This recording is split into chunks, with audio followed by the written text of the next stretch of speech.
Recording in progress.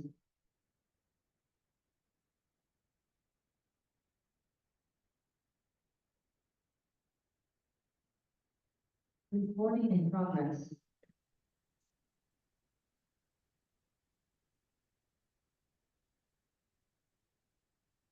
Good to go. I'm now calling to order. Oops, let me turn off this mic. Calling to order this November 6th, 2024 special meeting of Center City Schools Board of Education. If we could all please rise for the Pledge of Allegiance.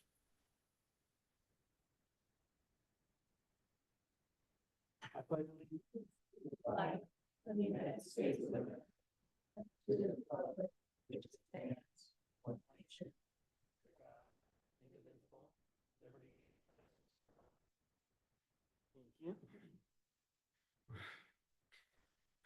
We're now going to go to public comment on agenda items only, specifically the board study session on the fiscal stabilization efforts and the draft staffing matrices and ratios and school consolidation / closure advisory committee update. Do we have any public comment? President Medina, there are no public comment cards. See no public comments. We will move on. I think I'm going to pass it on to Superintendent Morales first. So good evening, everyone, and everybody who's hearing us on Zoom. I wanted to just take this opportunity to kind of set the table for our work together. But first, I wanted to say thank you to this amazing team that's before us. The drafts that you're seeing in terms of the staffing matrix, the district matrix, have taken hours and hours, easily 100 hours between myself, the three of us, and then John joined the group, Lisa and Vicky and I, and then John joined us to do the SPED. It's taken a lot of time to put it together.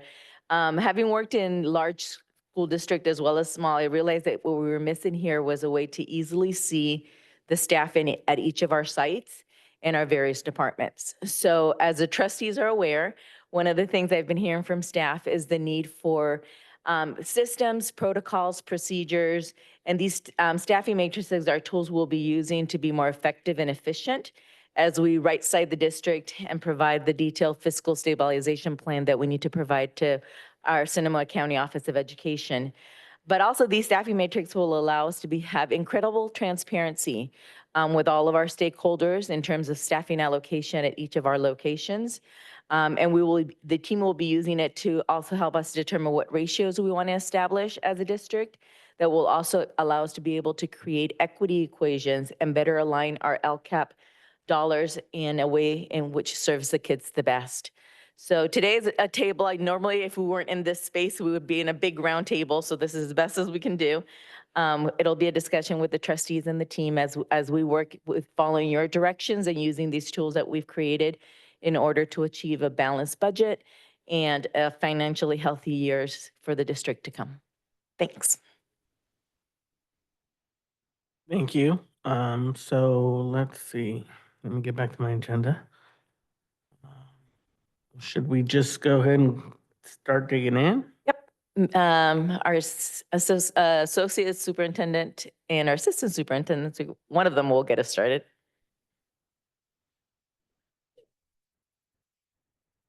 Thank you, Dr. Morales, President Medina, members of our SRCS board and our Santa Rosa City Schools community.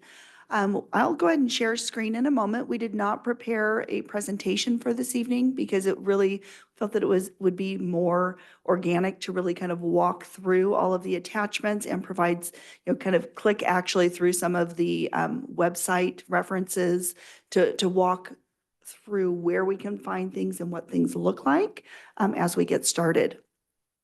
So I will go ahead and share screen, and I'm going to be switching around through several things here. Okay. I'll start with talking about our fiscal stabilization efforts and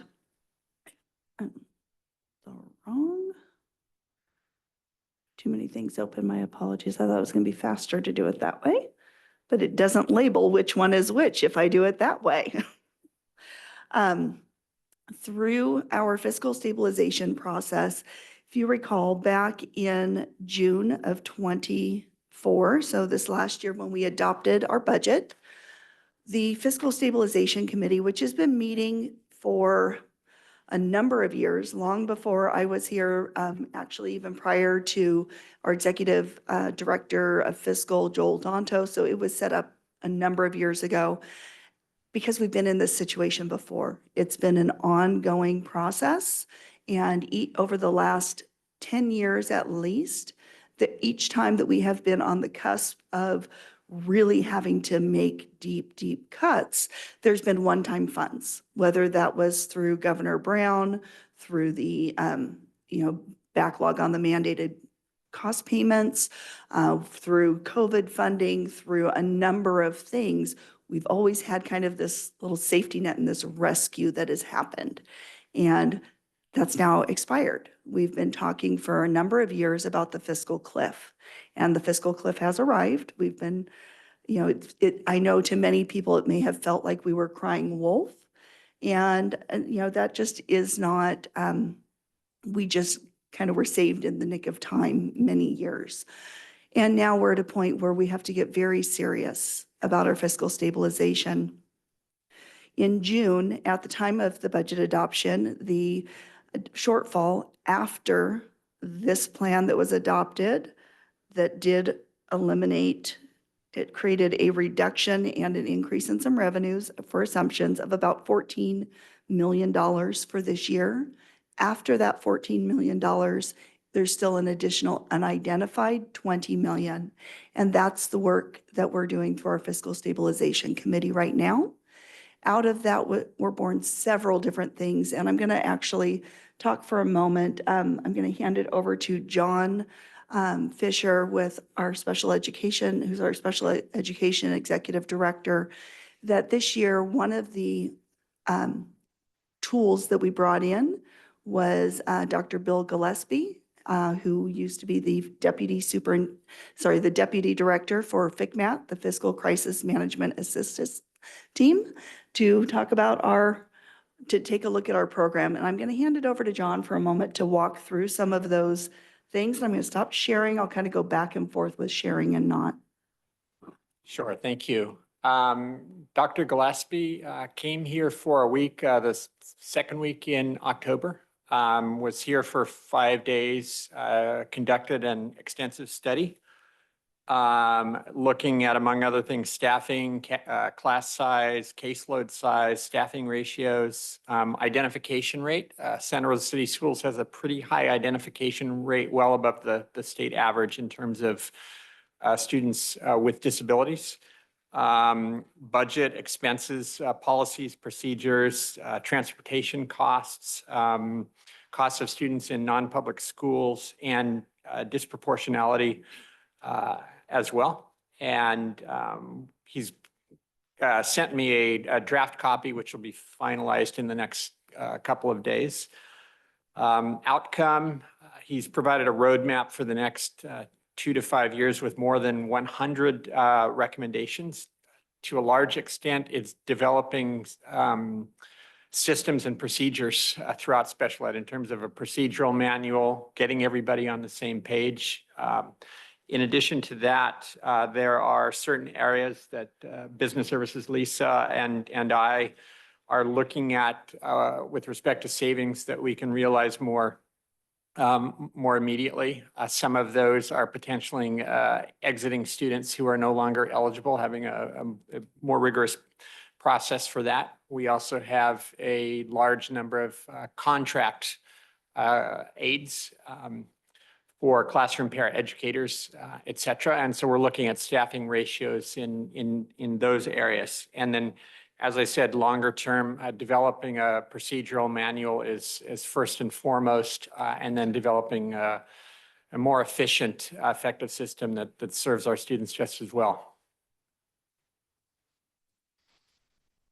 Thank you. One of the things that I want to make sure that we, really talk about is that while, yes, there are a lot of systems and processes that need to be put into place, there there's work that's been being done over the years. So it is a constant improvement. And actually, some of the things that we've been working on for the last couple of years are now at a point where we're able to implement. So it's perfect timing with Dr. Morales coming on board for us to really she steps right into exactly the next step that we needed, that catalyst to get us to the staffing ratios, which we'll talk about in a moment.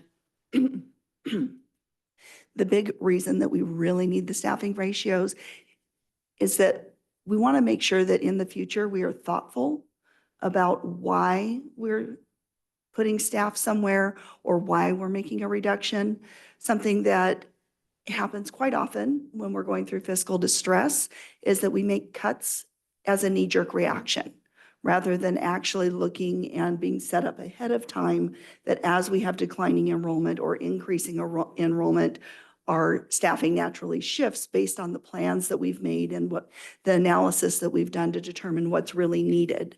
And, you know, the reality is that, and you'll see as we start going through some of the current staffing, that as issues have come up, when there's been a crisis or a concern, and we all know we've been operating in crisis mode here in Santa Rosa for a number of years. And so it's not that supports and services weren't needed. It was that we were in crisis and didn't have the time or the resources to stop and evaluate what was going to be the best long-term solution and how we then step up or step down as the situation changes. And so it's been that we have an incident, we have an issue over here, let's throw people at it because that's, you know, it takes people to fix something. So we've been doing a lot of treating of symptoms rather than actually taking a step back holistically as an organization and determining what the root cause is. And I know there's been a lot of work to try to get to that root cause, but it's, if we're constantly in crisis, we're never able to truly see that big picture. So that's what we're looking at doing right now. We'll start with that, with the staffing matrices and ratios. And Dr. Morales, would you like to talk about where the Where it site one came came from. from? So this document is I had mine from when I was a principal at San Jose Unified. San Jose Unified currently has like 30,000 students. And every spring I would receive a staffing ratio like this that would tell me, we haven't developed ours to the level that they have it, but it would tell me how many teachers I was getting for my site depending upon a projected enrollment. We also had at the bottom, which we need to still create based upon the input from the staff, staffing ratio equity. So I would get to the last one that I had was I got 2 FTE from supplemental concentration. I got 1.2 from flex, which is Title I because we were a Title I school. So as we build these ratios, we'll be able to, based upon the needs of our schools, allow them to have the FTE that they need for them to have some kind of local control at the site in terms of how they are going to be able to best staff their schools. And so we want to get to that point. So this is kind of we use that as a template as we created ours, but ours still needs to be developed in terms of an equity, ratio. We haven't gotten there yet. Our first step is to introduce this as a new tool and get input from the board. We also have, and Lisa will go into the ratio examples that we've created. So once we have more of that information from the board, we'll be able to create that ratio and that equity calculator for additional staff on each of the sites that need it, depending upon their UPP, depending on their Title I, depending upon if they're a CSI school, because we have those schools as well. So depending upon the different criteria, we'll be able to do both things. Equally staff in terms of what is our core staffing ratios as well as our equity ratios, and where we normally want to give the same to each school.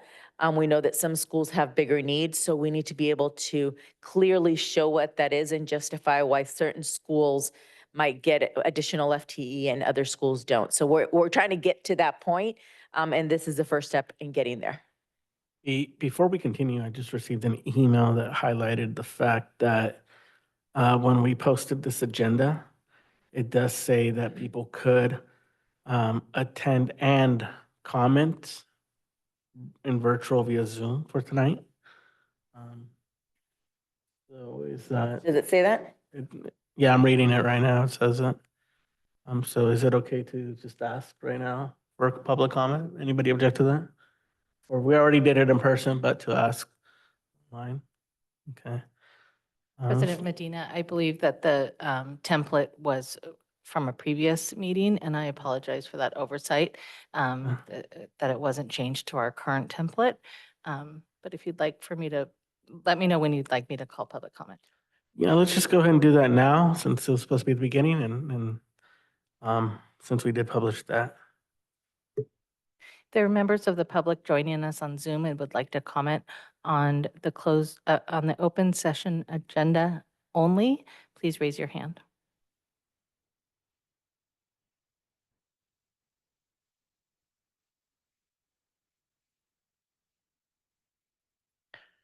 President Medina, I do not see any hands raised. Thank you. All right, let's continue. Sorry about that, everybody. I apologize one more time. I believe that I need to disable the hand raise feature. And so I'm going to call one more time. I apologize. If there are members of the public joining us on Zoom would like to comment on the agenda item only, please raise your hand.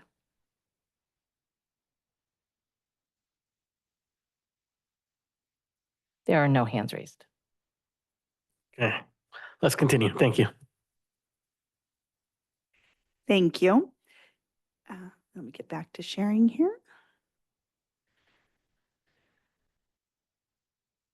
So the attachments that are here this evening on this one, so the district site draft, these are current staffing everywhere, at all of our sites right now. So it's, and we've been going through this. I'll actually hand it over to Vicki to talk about, to Dr. Zans to talk about how we got to this information, kind of what went into it and what we're looking at. Okay, thank you. So what you're looking at, you should have one spreadsheet for each of our school sites.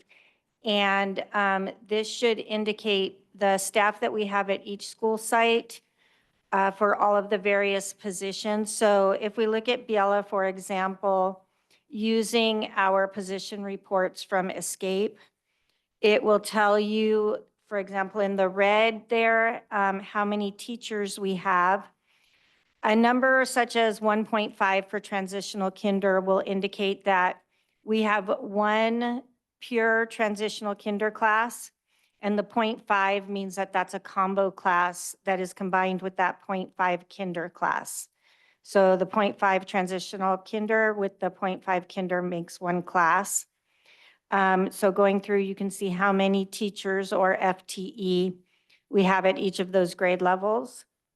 If you look to the right, you will see the count of students in each of those grade levels.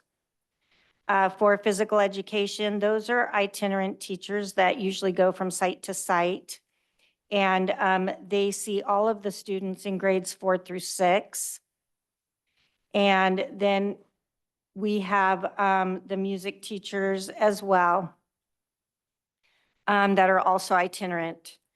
If you look further down in the blue, we have our classified staff, which again comes from the report that we pull out of Escape. And further down, you'll see also the custodial and then our special education staff.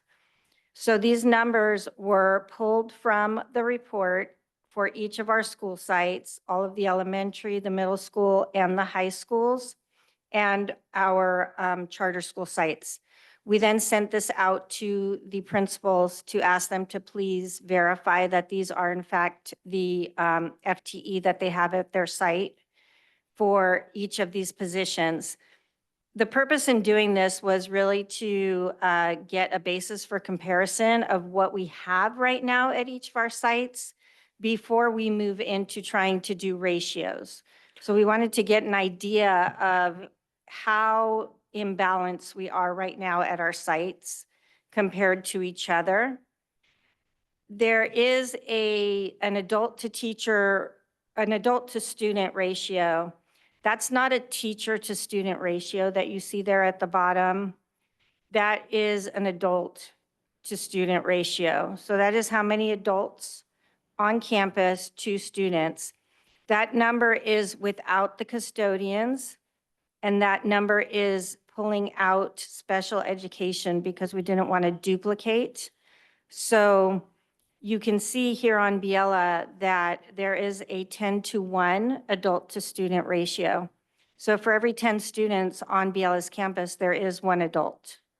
And you'll see, yes. Just a quick question, I'm sorry. So these numbers, you said that they were provided to the sites. Have they been confirmed? Are we looking at actual numbers and agreed upon? I just want to make sure we don't. Yes, go they round and have round agreed, they have agreed that the staff that you see on these matrices are the staff This is that accurate. is currently at their site. Sorry, thank you. With one little caveat, and that Yes. is that after we had already posted, we did Oh, receive I a know. couple extra Changes. comments that, oh, wait, no, I did miss something. So Mhm. again, there was a disclaimer at the bottom that these are drafts Drafts.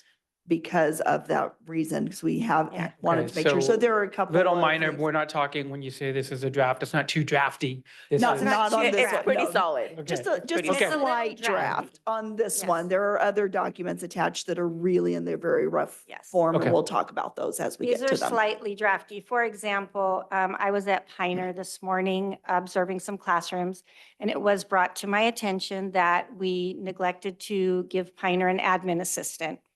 It was brought to my attention by the admin assistant that she was not included on the matrix. So, Okay. yeah, so there are a couple of positions that are missing, but it's pretty close. The, oh, sorry, I was gonna ask, can you just provide a little clarity on these two columns, FTE district, FTE site? Yes, so FTE district, those are positions that are funded by either base funding from the district or district LCAP funds. They could be district grant funds, but it is money that is coming from the district as opposed to site funds would be site money, as in the money that's allocated to the site through their SIPSA. So it would be the site Title I or the site LCAP monies. That just refers to funding, okay. Again, this is a board study session, so please feel to interrupt them. So that way we can have a rich conversation, because I know we'll forget what you wanted to ask, and then when they stop talking, we forget. I have a question. So, and I understand the teacher-student ratio, right, per CBA. The other ratios that we have here, is that set by Ed Code, CBA, or district policy? How do we go, how are these allocated? So which ratio are you referring to? Well, I'm looking at, for a, let's say, a school of 300 students, right? Mhm. What is the allocation for an office manager? What is the allocation for a school principal? What's the allocation? So those are the things that we're going to be looking at. Those are the ratios that we don't currently have. And that's the reason for doing all of this, is to be able to set those ratios as a district, because we don't currently have don't those have that. ratios. That's what's hurting us in terms of being able to really fiscally be effective and efficient, because we have might have the same number of staff in a big school that we do in a little school. And if one of the pages that's in the board packet, but we also printed out, is a ratio with some samples. And that's what we need the board to kind of help us do, is to set those ratios for all of the positions that don't have it. That's the staffing ratio guide. Yes. Okay, so it's an example, that's good to know because I had a lot of concerns with it. These are, Lisa spent hours and hours researching other districts our size, and these are the ones that she was able to find in terms of averages. So these are our best researched suggestion ratios as we do this work. And there's still actually quite a bit of work to be done on that. This is a first pass. We'll get to that document in a moment. I can pull it up if you want to move to that one. Before we, Trustee I De La- just had one quick question about the role of our unions in these documents. Could you talk a little bit about consultation at this stage? Sure. So far, this has just been introduced in this since Monday, essentially. And so we did kind of preview it with our Fiscal Stabilization Advisory Committee, which does have representation from both CSEA and SRTA. And they were actually very happy to see the proposed ratio documents, the draft examples that show us going, from, the down to 7,500 up to 19,500 with the different categories in there. The comments were that they felt that it was much more appropriate to be staffing by a ratio of per student versus each high school gets however many SSAs or, each, school gets whatever FTE of whatever support positions were, but looking at it for equality to start with, but then looking at the equity multipliers, to add in those extra services and supports. As Dr. Morales said, that also makes it much easier when we're looking at our LCAP and what we're identifying as supplemental. It's much easier to do so. don't we have adaptive PE teachers also? Yes, we have APE teachers. I believe they're assigned to the district. So, but they're not listed as PE teachers here. So where would I find them? So are they? I'm going to double check that they're on the district. Some of our special ed positions, for example, speech language pathologists are listed as part of the district. APE teachers aren't assigned to one specific site, but rotate to, well, not rotate, but they're assigned to multiple sites. And so I'm going to double check that is on the district one as we speak in special services. And if it is not, we will definitely make sure to update that before we bring these back the next time with the final versions. Yes, we need to add that. Thank you.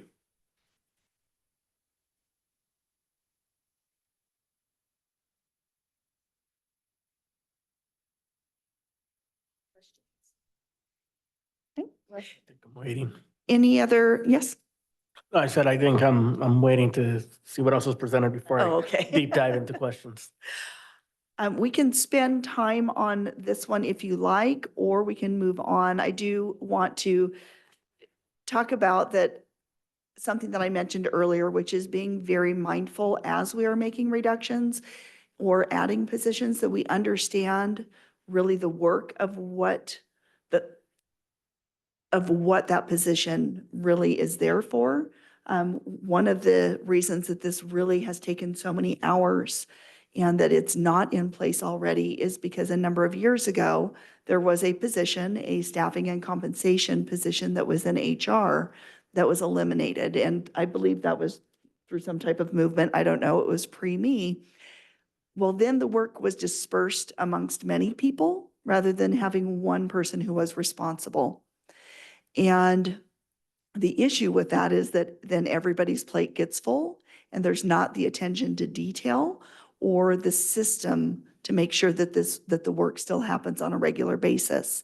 And so as we've been going through this for the last 2 years, because this has been going on, HR and business have been working very closely to go through and identify positions that were an escape, that when somebody was hired or when somebody left, the position was not necessarily ended, the person left, but the position was left vacant. And then when somebody was hired, an additional position was created rather than using that same position control number or terminating that position and creating a new one. So this has been, I don't even know how many hundreds of hours of work that has been going on over the last 2 years to even get to this point. And I know that through going through this process, I know in certificated, which includes administration, any certificated position, I know that we had an additional 80 positions that were recently closed. And so that, again, just has to do with cleaning that up. And so it will help us on the back end, if we are really mindful about what we do with positions and the work that happens, to make sure that we aren't duplicating efforts and having to recreate things that should have already been in place over the years. Really appreciate you bringing that up, and I just want to emphasize to Superintendent Morales and the team, the only thing that's going to get us through these cuts effectively is proper systems and processes. We cannot continue to lose institutional knowledge through attrition and through cuts. And well, that was on somebody else's plate and we didn't know until we didn't know. Once we continue to follow up and streamline these systems and processes, the important work won't get missed because we would have checked that box or not checked that box. So really appreciate the team. I know how much time and effort went into this, and there's a lot of numbers to look at. I cannot emphasize or highlight it enough how important moving forward our systems and processes needs to be.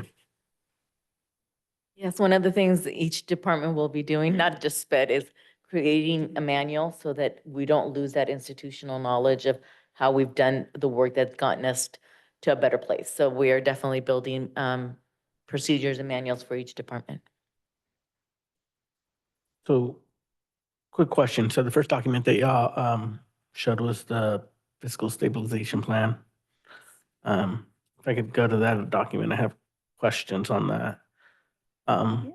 Specifically, we'll start with the 2024-25 FTE reductions.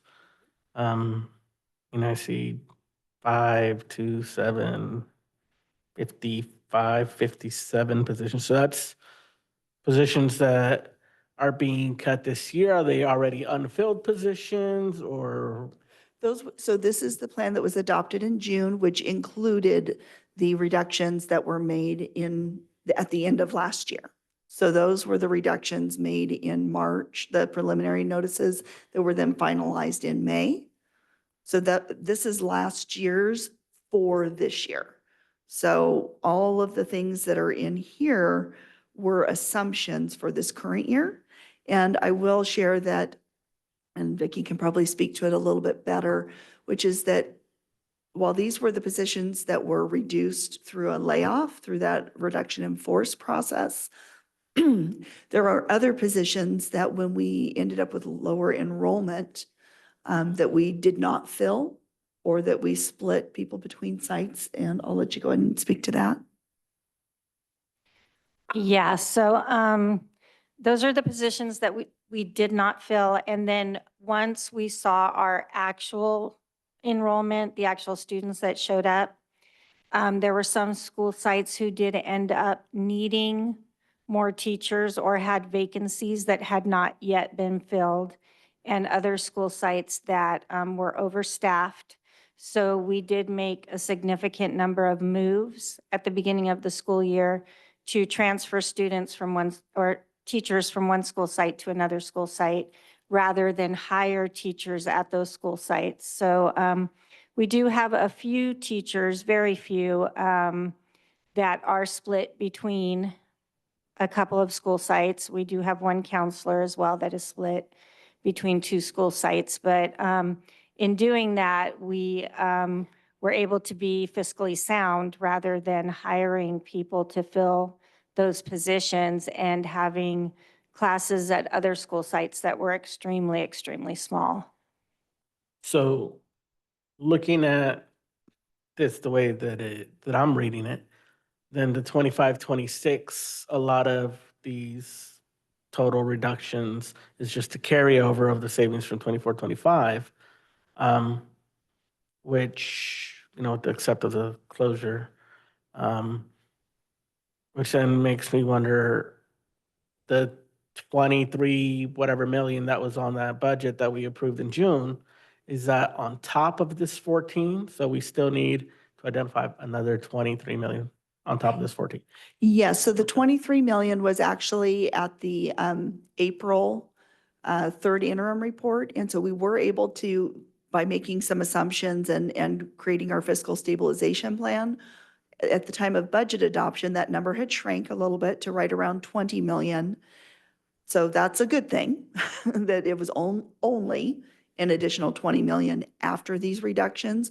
When we do the fiscal stabilization plan, I know it's a big, crazy spreadsheet, and this was in place when I got here. I'm not changing things up because this is, pretty detailed. But what this does is it follows our budget cycle and the multi-year projections that we have to do. And so this is the current budget year plus the next two. And so when you get over here, sorry if I can, this is not the easiest way to navigate this. Well, if we can get over to here, you can see that we look at the cumulative over the time of the 3 years. So some of these revenues or reductions were one time and some were ongoing. If they're ongoing, you'll see numbers in each of those years. If they're one time, you're only going to see it the once. So like up here, for example, we have a return of equity from our dental fund. So that is a one-time increase in revenue of 500,000.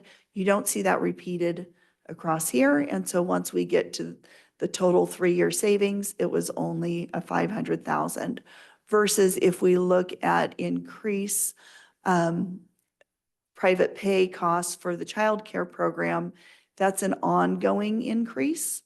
So that's an offset over the 3-year period of 1.4. So does that answer your question on that one? I think so, but just for clarity in terms of this plan, so the plan that we got to send to SCO, it's got to cover these next couple years, right? All the way through 2022, 26, 27. Okay. Correct. And we will have a whole new blank one of these and actually we've been working on it in our fiscal stabilization committee. We'll be meeting again on the 14th in preparation to finalize recommendations for Dr. Morales that would then come to the board at the special meeting on the 20th. And that's actually, ahead of our normal schedule. And this would be any preliminary assumptions that would go into our first interim budget projection. That is what is going to meet the requirement for the Sonoma County Office of Education in their fiscal oversight role. Is for us to have an adopted fiscal stabilization plan that gets us to a balanced budget with specifically identified items. So not as we did in June with, okay, here's a whole list of $14 million in identified items plus 20 million in future to be identified items, which has been how the district has been operating for a number of years in making projections. And so it is best practice. And in the situation that we are in now, definitely a need and a requirement that we're more specific. It doesn't mean that we have to be at a point of saying it's these positions or anything like that. It's that, for example, the way that these ratios would be applied to the fiscal stabilization plan would be, okay, the committee may recommend that the board adopt the ratios as an assumption. And then from there, that would determine what changes needed to happen in the spring, what reductions or increases in staffing would need to happen. And that's the dollar amount that we would estimate, applying to what our current projections are, current positions. We'd kind of have to extrapolate that out to get an estimate of what that dollar savings would be. And that's what you would see on the fiscal stabilization plan on the 20th, would be if the committee recommends that and Dr. Morales agrees, that dollar amount would come on the current fiscal stabilization plan as adopting ratios and then a specified dollar amount that would be our estimate we would use for first interim. Remember, each budget process is an estimate and there are revisions that will happen. I think in terms of, well, I don't know about other board members, but I think in terms of developing ratios, I think the thing that I would want to know is a number of how many folks we potentially are really looking at. When I look at $20 million, that's 200 people at $100,000. right? So I think looking at what are the numbers that we have and what are the numbers we're going to need to have, I think is going to be some of the information that we need to have to be able to make those ratio decisions. And then I don't know how we go into and look at equity in the context of this as well, because I think that's critically important in terms of the outcomes that we're trying to achieve for our students as well.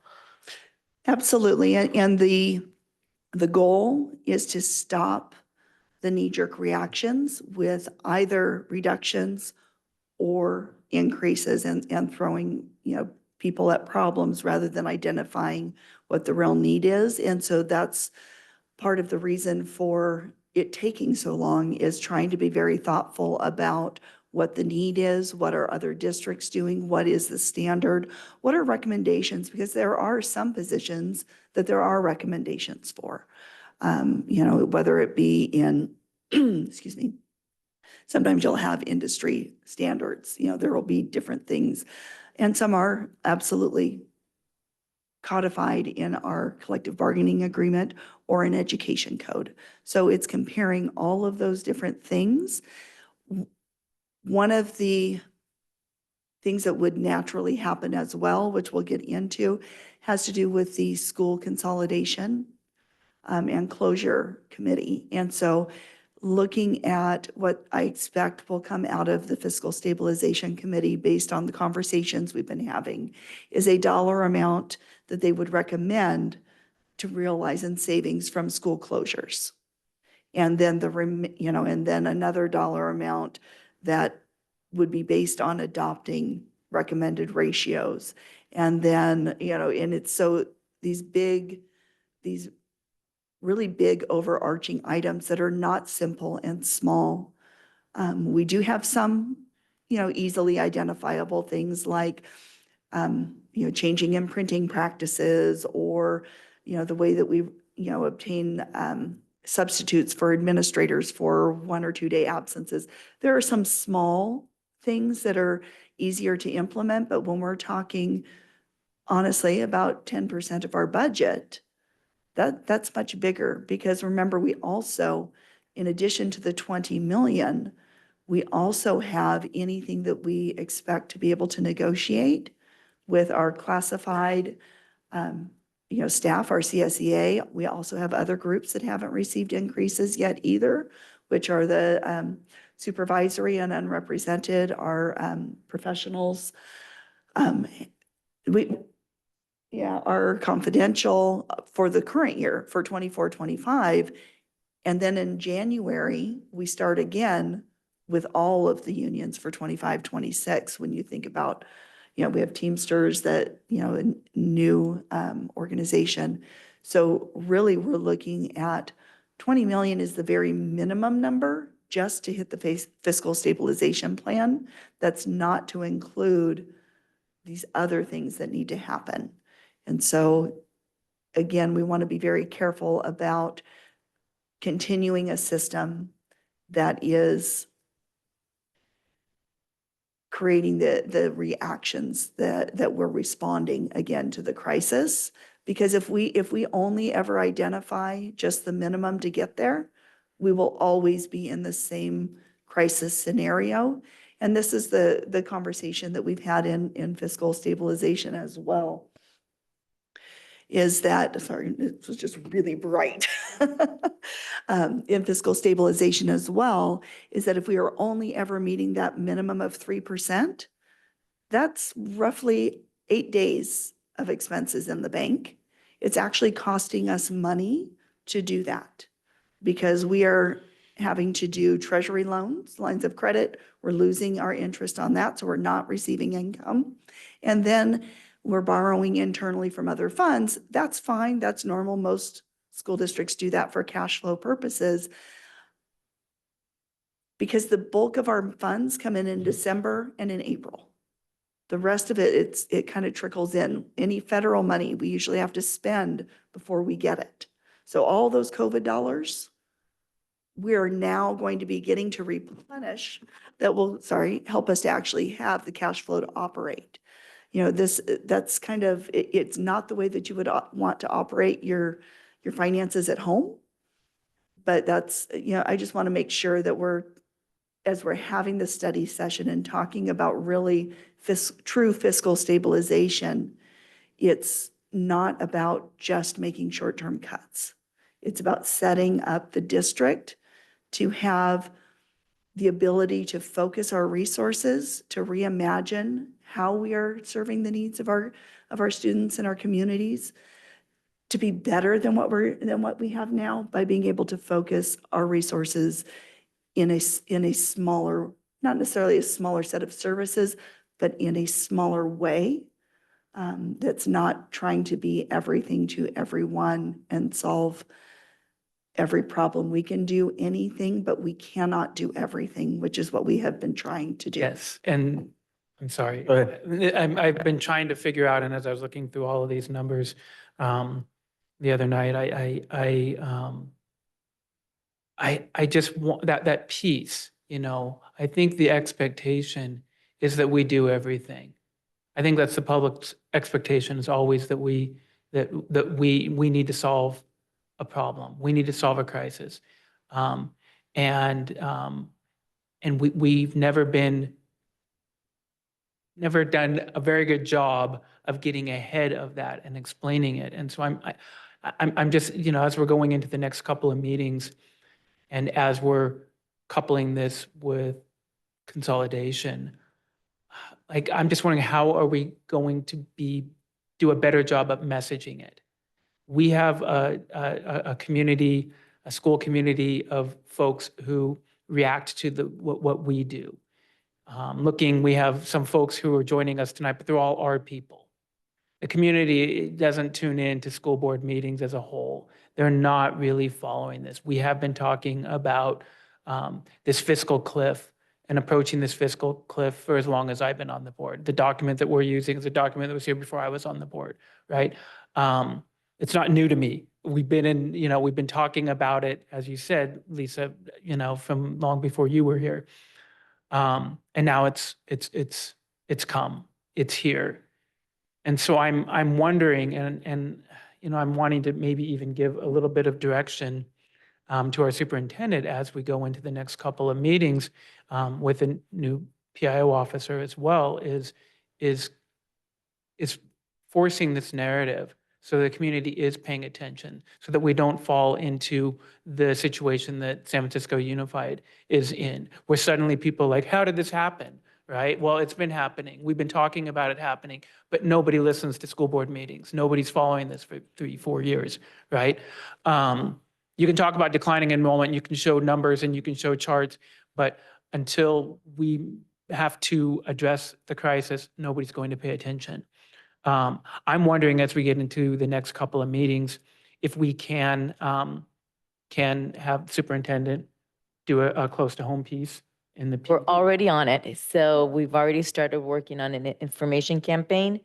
I'll probably be pushing out a video, if not tomorrow, on Friday, encouraging our parents and our guardians to attend the LCAP Roadshow, where we're talking about all of this. We're going to have a Zoom version of that on the 15th that we're recording, and we're going to put it out to everybody so they could also hear it. I'm going to the schools so for example, I'll be going with Lisa on Thursday night to go speak with our families at the French American Charter, because we know for sure that's a site that has to move because of the location. So we are trying to be out in the community as much as possible, sharing these messages. But yes, an info campaign will be coming out. So in addition to that, the piece that I'm more interested in, and I'm glad that we were doing all of this, is using the most direct channel, which is the Press Democrat, the local paper, the importance of a close to home. Because, yes, it's going to attract a bunch of, trolls who are going to hate on everything that we do, but it is out there. You cannot say that we were caught off guard. We didn't know that this was happening, when it's there, it's in print, you can go back and you can find it. And we're not just speaking to the, families that do pay attention to school community issues. Again, we're not alone. I would really like to point out the numerous districts across the state that are doing the same thing. And that again, it doesn't come down to mismanagement and, the reality is we have declining enrollment. That's the reality. The reality is that we've been skating along with a lot of bailouts from Sacramento, from federal government, for COVID. We've just been buying time. And we just need to get ahead on this narrative. And it can't just be going through the channels of hitting the same folks, because those are the people that come to our board meetings. Those are the people that we hear from. It's those people that don't. Those are the ones that I really want us to hit. Good idea. We'll reach out to the Press Democrat and get some info out there. Okay. I think going back to not constantly being in this crisis, which I don't know if we'll ever see that, but I think the numbers that we're working with, in terms of like what choices we're going to make, we were working off the 23 million from the budget, but then our reality in terms of enrollment, I think, has changed things. And I think our projections aren't what was expected, so that adds to what we need to do. I mean, to not be here again a year from now. How is that going to feed into this? Those are some of the variables that I'm missing that I would like to have to understand. I think in terms of the staffing ratio guidelines, I think that I'd like to know number of students per grade, kindergarten, first grade, second grade, and all the categories in terms of developing the ratios. Because if we're closing, like there's the matrices, but that is on a per site. But if we close sites, then obviously those students get shifted around. So if we're going to develop ratios, I think we need the total students so that we can know what the ratios should be or how those get adjusted overall. I think that would be a good variable to have, in my opinion. So that's some of the work that actually the School Consolidation and Closure Committee is looking at in making the recommendations. This is actually probably a good time for me to bring up the, Just to clarify, recommendations on ratio guidelines or? no, as far as, no, because, sorry, the ratio guidelines, that would be the same regardless of how many students there are district-wide or per site. Right. That's just how we staff, based on, sorry, thank you. Oh, he's got some down there, looks like. John ended up without He one. needs one.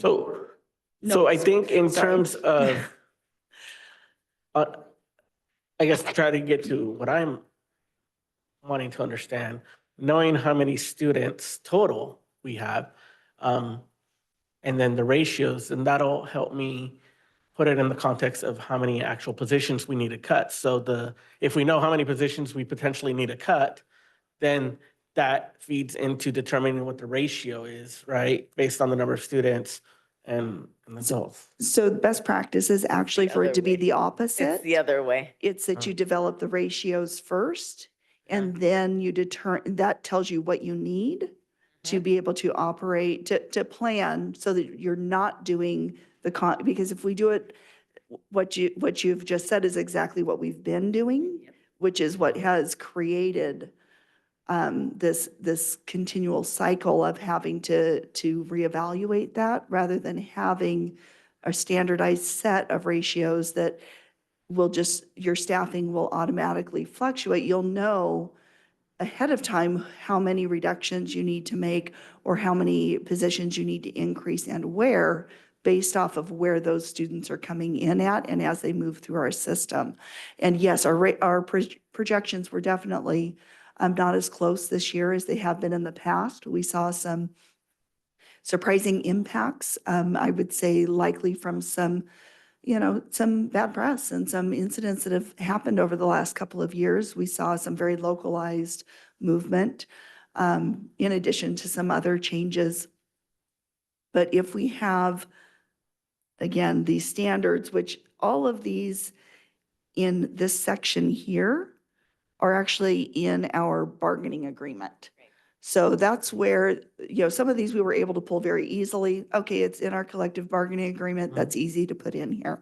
Others are a little more complicated, like the way that we do music teachers right now. It's this weird formula for elementary that I could not figure out how to explain that in here, which means that it's too complicated to really be useful going forward.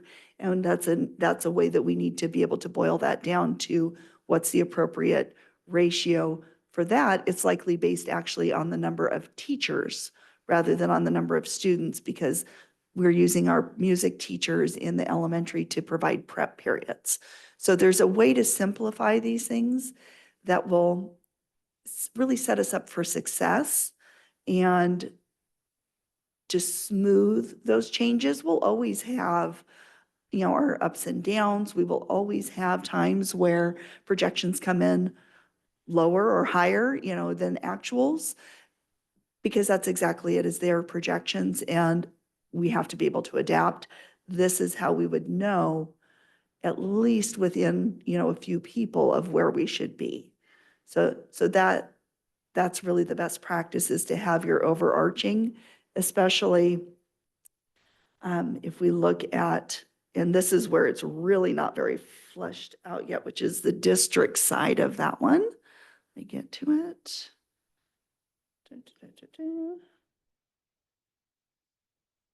Yeah, the staffing ratios would be used to tell the sites how much FTE they get based upon the students, the students that qualified for the different funding sources, as well as what they get from core.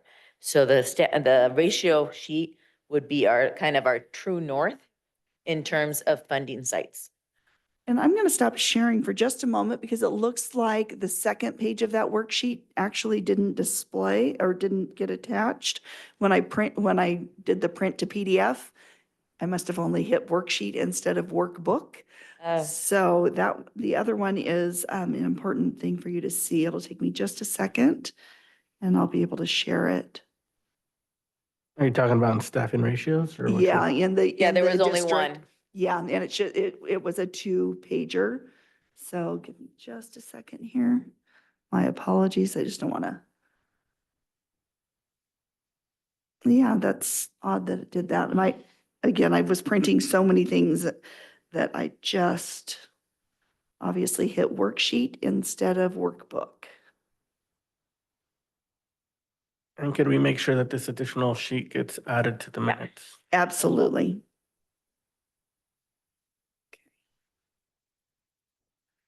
I will share screen again and get back to it.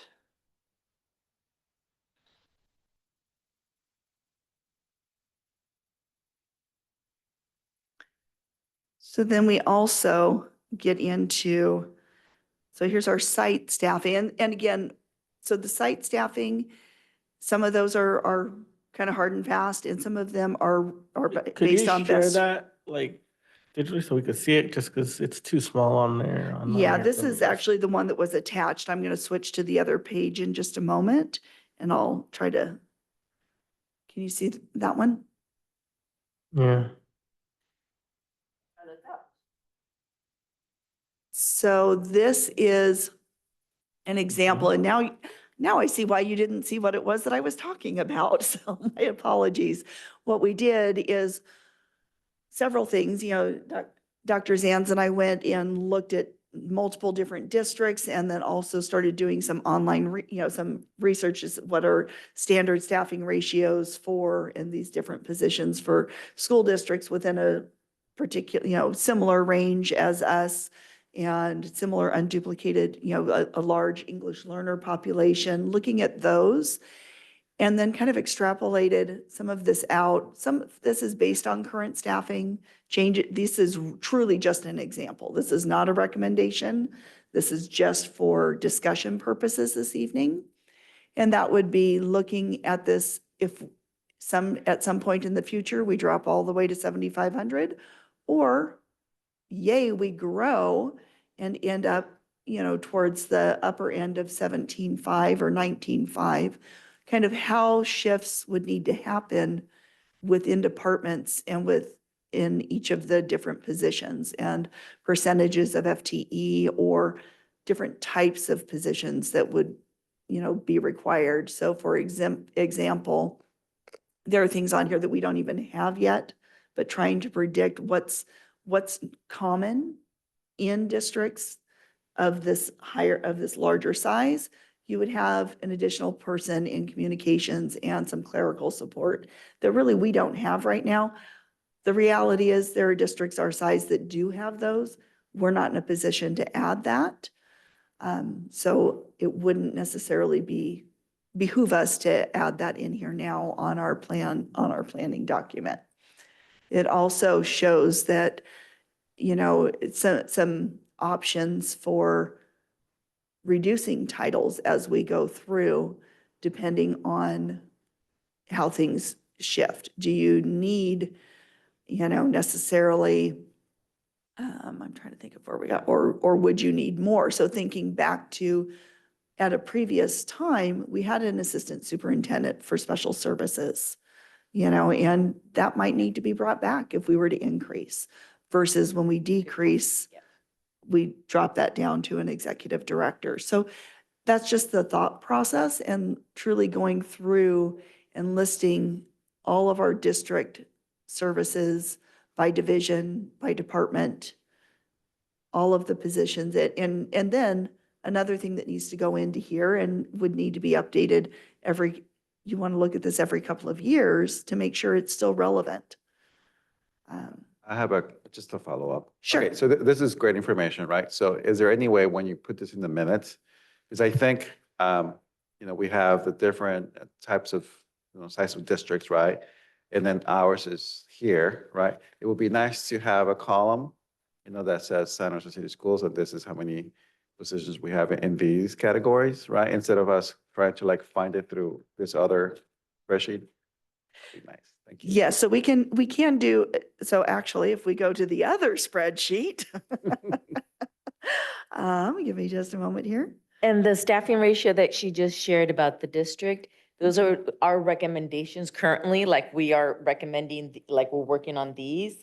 We haven't made a decision yet to see exactly where we fall, because we might have more or less depending upon those positions. So both of these, this one and the one that wasn't posted, are what we're looking to have approved in terms of recommended ratios. So we can do exactly what you just said and say where we are at and where we want to be. Mhm. And just to clarify on this spreadsheet, anything that's not in purple has separate funding, and so it's And kinda anything in sustainable. light purple is 100% base. Any of the colors that are in the legend on the right-hand side are funded differently, Or right? the majority base, because we have Majority some base. things that are, a 90% base and 10% LCAP. So there are lots of things that are made up of We have a different lot of little split-funded pots. positions. We do, and so like our indirect charges, for example, that's whenever we have a grant or a special program, our title funding, all of those things, we have what's called an indirect charge, which allows us to offset. It recognizes that there's a cost to operating, to having a superintendent, to making sure people get paid, that checks are cut, things like that. And so that percentage it changes every year, and it's only taken on those specialized funds. That doesn't recognize that same percentage, really, if you were looking to identify what the cost of operations is, it's usually around 5%. That's pretty standard. And that dollar amount is going to change as far as the offset based on what our expenditures are in those restricted funds each year. So it's not on how much we get in, it's on how much we spend. That's what we can take that indirect on. And it just comes in as a revenue. So it's not reflected. We don't charge anybody specifically to indirect. It's local, it's recognized as a revenue line. It's not an unusual way of doing things. It's No. actually a pretty common, yeah. Yeah, it's actually a requirement within California that we that we account for that. Yeah. And you'll see it, the only time that the board really sees it is in our unaudited, or the public is in our unaudited actuals. When we do that report, we have to verify and show the percentage of indirect charged to every special program that we charge it to. And that's a some- state requirement, you said. Uh-huh. Okay. Yeah, it's a Good. state requirement. You'll see it on, there's an indirect cost worksheet in the unaudited actuals that breaks that down. And it shows you how the calculation, how you get to that calculation. Excuse me, and if we go over, we get a fatal error. We can't process our unaudited and we have to fix it. So there's no way that we can ever charge more than we're allowed to in that indirect cost rate. And it's set by the state based off of the prior year's information. So it's not like we can say, ooh, this year we want to bump up our costs so that we can take a bunch of money off of this special pot we're getting. It's not how it works. So that's more just for information that while you will see that most of the support services are paid out of base, it's because they do support everything and there are only limited areas where we would actually have an offset to that.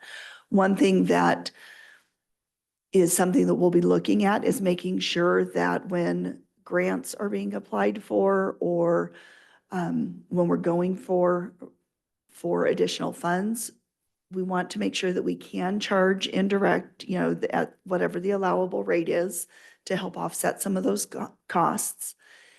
And that it is being charged, because sometimes you will have, oh, it's only a small pot of money. Well, that small pot of money takes just as much effort and time in reporting and processing as a large pot of money. So it may not always be worth it for us to accept it. So just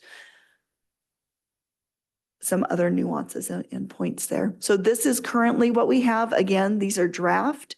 There were a couple things that we realized after that, like in technology, for example, it's overstated by one position. There are 12, not 13.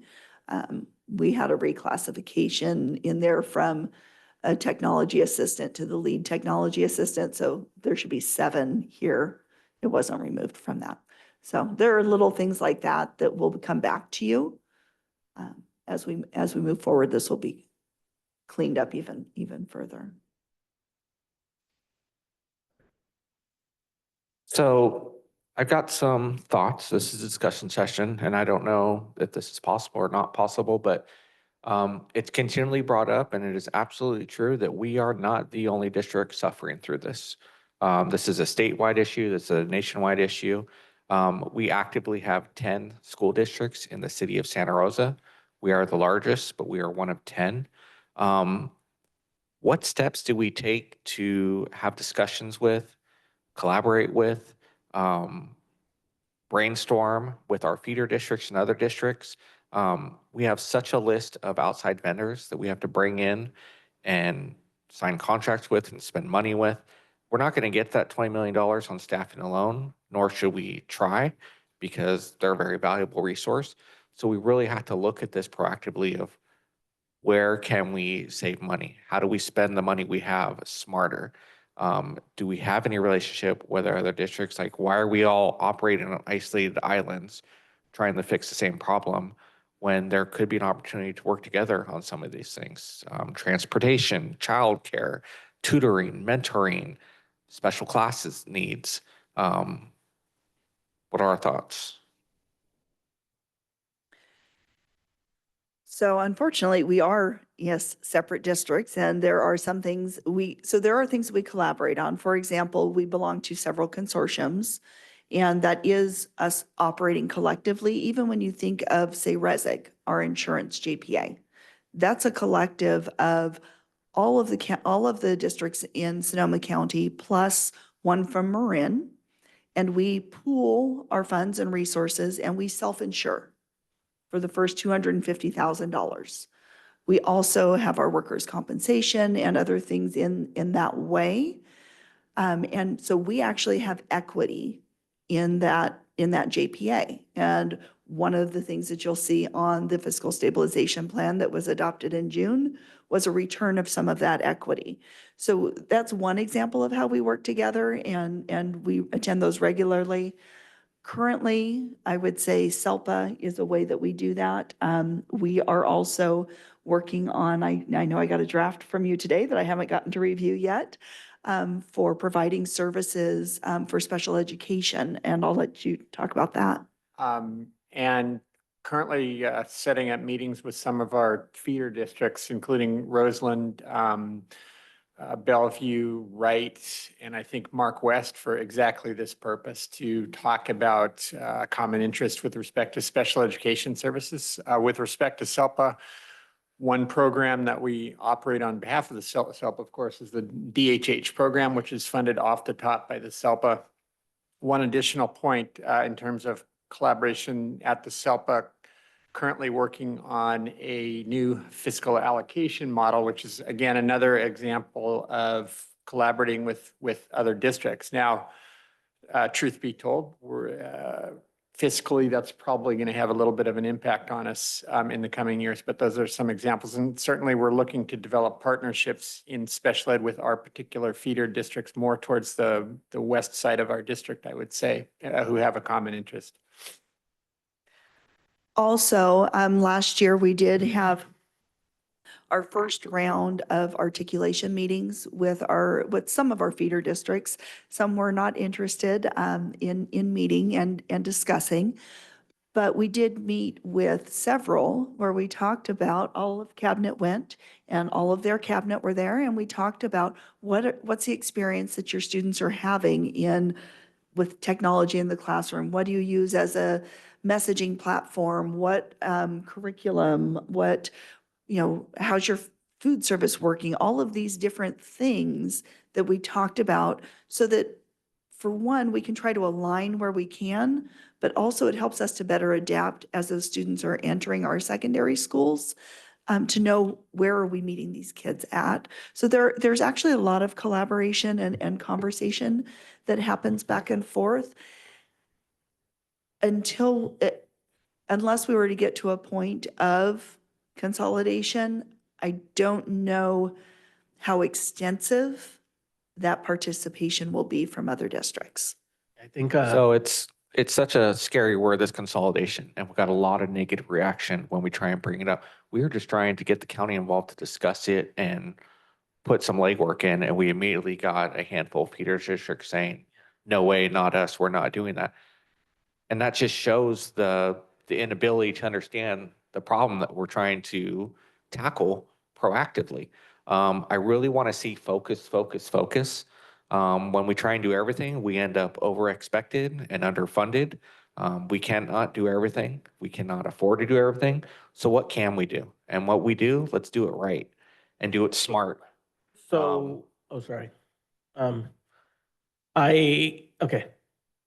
So part of what I was hoping to get out of this meeting is really get a realistic idea of what the heck we're facing.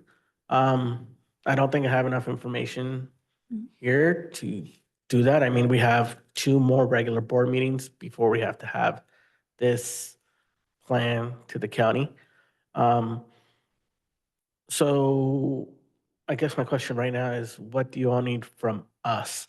I know that staff has been working super hard, and I'm super grateful, and I do not envy you at all right now.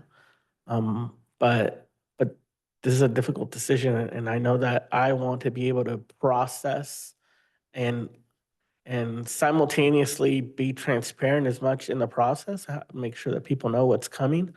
And so, I was hoping to get an idea of rough number of what we're looking at in terms of classified, certificated, admin, folks that we need to cut, not, positions, but numbers, separate from programs and school closures. Because I think that's kind of, what I'm trying to And grapple. I think also, at least my question back to the board is like, looking at these ratios, we need ratios in order to bring you some ideas and decisions, different scenarios of what we can do, right? So if you have any thoughts on the ratios in terms of staffing particularly, the teachers are more, we're bound by our collective bargaining agreement, right? But for the other ratios, because, looking at, if you take the ratios and you look at our staffing matrix, like if you put them side by side, you'll see that we currently at each school, right, giving you an example, just picking a service, we have noon duty at one school of 3.031. Right? But our recommended ratio, and this is low because when I was at San Jose Unified 5 or 6 years ago, it was 90. So we're suggesting that the noon duty would be at 1/485. Like if we agree that 1/485 is what we're going to use, we can come back with these ratios or the staffing sheet based upon these ratios, and then that could give us the numbers that we were thinking of savings by using the ratios. Does that make sense?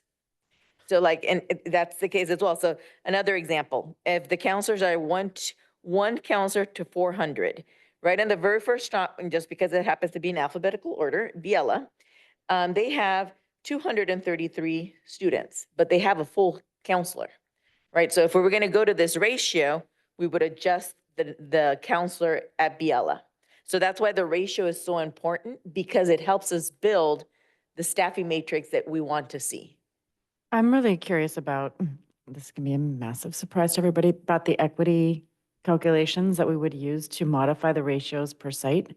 And I'm thinking particularly around kind of schools with high ALD. Right. We have heard from a lot of our school sites that we have students who are translating for other students and not learning in their classes because we do not have sufficient support for our English language learners in their classes. And so that's why we put the demographics down at the bottom. So when working at the ratios and looking at this work, we're paying attention to those ratios. So we want to have a solid plan in terms of what is free and public education at each of the sites look like. Then we looking at our population. So for example, in my experience, I had a population of 73% Latinos in the school I was serving. So they gave me 2 floating FTE. I got to hire if I wanted a reading specialist or a math specialist, or if I wanted another family engagement coordinator. So we gave we were given that flexibility, knowing our school site, what positions we wanted to fill with those 2 floating FTE. But we're not there yet because we have to build the core. Our staffing ratios is going to give us the core of what we want to see at each school site.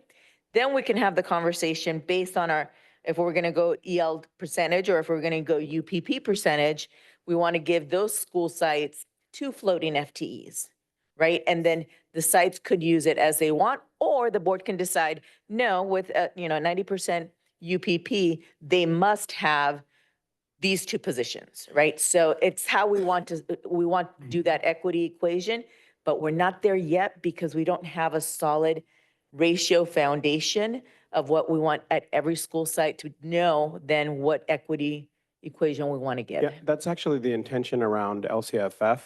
If it were to have been done properly in the first place, we have a foundational core, a baseline, which we don't have. We don't have an established base of ratio of how many staff that we would have allocated at every site. And then once you establish the base, then MTSS would say what sites need more based on additional needs for students that have additional EL needs or needs based on at-risk students.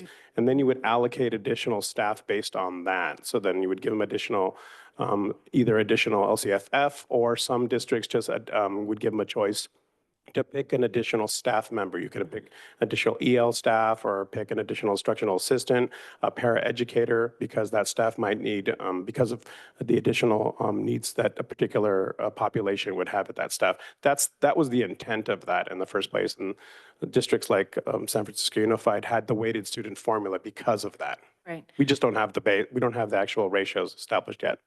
So what's interesting to me, and this is just, again, like looking at these numbers, is that in those schools where we have the highest adult to student ratio, we also have the lowest EL numbers, right? And so we're already operating in a place where we're all upside down and backwards, and we're not staffing sufficiently you know, with equity in mind. So how are we going to, like, is the vision here that all, like, the ratios will right size? Will right size We us would to have the to reset. core. We'd have to reset completely. Yes. It would right size us to the core, what we want to say free and public education would look like at each site, regardless of the student demographics. And then we say, okay, now let's look at the student demographics, and our ratios for 91% UPP is going to be that they get 2 additional staff. Okay, 2 additional, if that's the way the board wants us to do it, or you could say, based upon the fact that it's 91% UPP, 38% ELs, they must have an EL support person, and they can float the other person, right? So we can have those conversations, because exactly now you're seeing what we've been seeing, but we had no way of showing it to you before in terms of the different staffing at each school site that is not based upon any kind of equity identifier, but we need the core first. And in order to do that core, if you're okay with the ratios that we're building and we've researched it, we can come back and say, we use these ratios, this is what we would look like. And then this is what we recommend in terms of our UPP ELs, that we either give the staff the FTE to use it as they see fit, or because they have this percentage of students or this range of EL students, they must have a paraprofessional that's going to every classroom to help students that need translation, or that kind of work. But we need, again, I sound like a broken record, we need a core base based on solid ratios that we can apply across to all schools to get us at a reset to be able to do the equity part. So Got it. for me, what I think that what we're looking for is, are we on the right track? Does this make sense, the process that we're going through? And do you see anything that's glaring in what we've presented so far? Because these are very draft, and I'm not talking about what we currently have, because we know that's a Yes, huge Yes. issue across the board, which is why we wanted to do this work. And why we're being very mindful as we're doing this work. Real quickly, FRP and SWD, Sorry. FRP and SWD, what do they stand for? It's free and reduced lunch and students with disabilities, basically. Okay. Yes. And then the ratio guidelines, this is just an example. these are research-based that Lisa went through many hours of researching. They are very spot on. Like I said, what I'm used to seeing was more 1 to 90 for noon supervision. TK assistants, I had 1 to 12, so it's very close. So again, Lisa did a phenomenal job in looking at what other districts have our size in terms of the ratios that they use. I think my first thought just on one is admin assistant. At least at the high school level, like I think essentially see the school falling apart without that individual. So I will share on that, why that whole section is blank has to do with the way that ours are titled. Mhm. It's really unclear. And so that's actually some work that I haven't gotten to yet. I can tell you what the total FTEs are there currently. I can't tell you what we should have as a ratio for each of those levels, because Because it's our gonna- job descriptions are so different than other job Exactly. descriptions. So that's something that definitely needs to happen.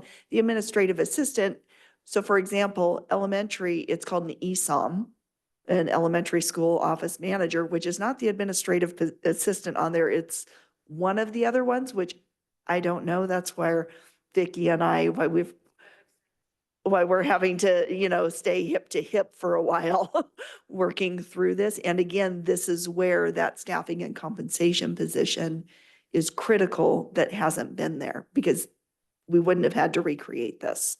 That person, that's who you go to, that's who the expert is, and that's what their sole focus is to make sure that we're sticking to this and that our positions are. Position control is clean.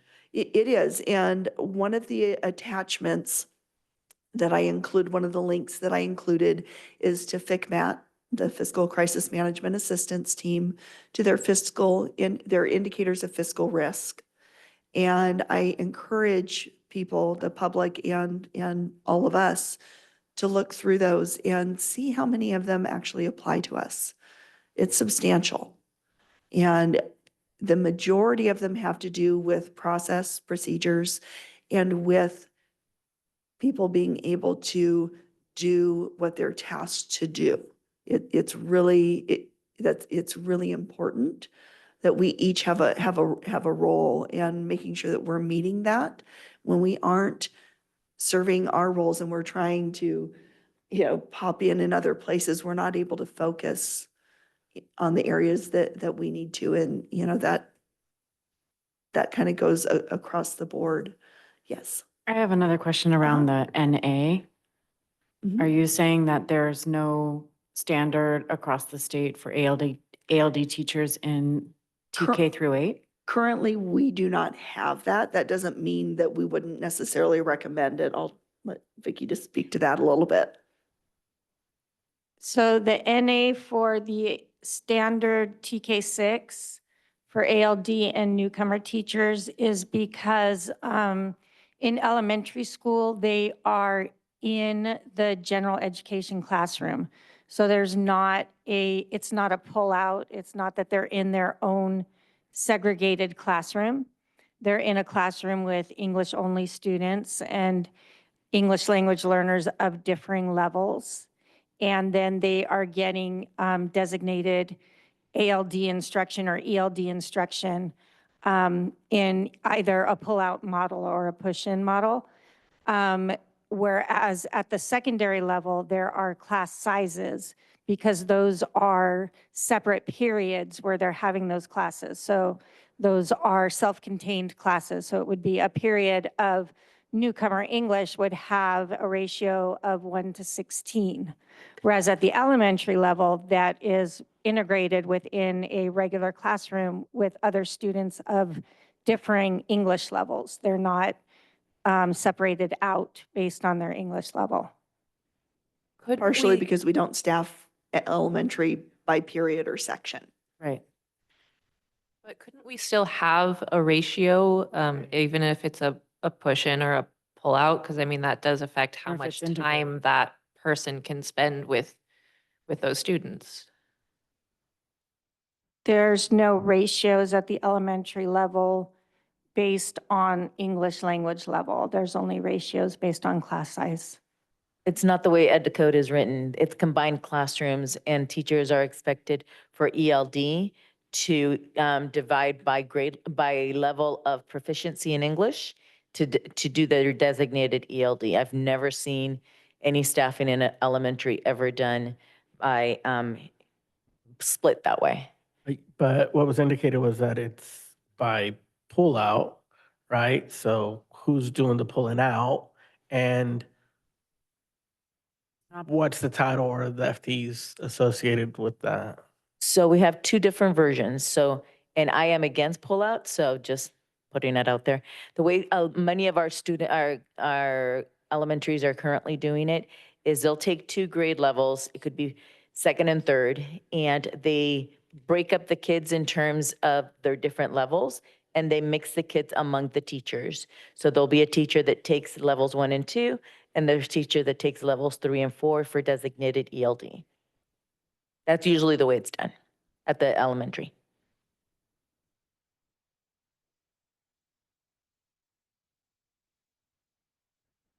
So yeah, as Roderick said, we had a finding that made us do it that way. I mean, there are several ways to do it. You can have your kids in small reading groups where one of the groups that you're working with is your designated ELD group, and you're spending, 20 minutes to a half an hour working specifically with those kids during doing your designated ELD with them. Like Dr. Morales said, pull out is not the best way to do it, but if necessary, you can pull students out at the various English language levels to work together in a group for their designated ELD. But the majority of the day, they're going to be in their general education class with their same age group peers. But I guess that's the question. Is it the same teacher or is it someone else? So it is another teacher. And where's that captured in terms of FTEs? Well, that also does not have ratios. That is just an additional person that would be doing it. So like Dr. Morales was saying, it may be that one teacher takes on all of the English-only students, while another teacher takes the students that needs the English language, the students that need English language development. In terms of the matrix, that would maybe fall under the FTE site column?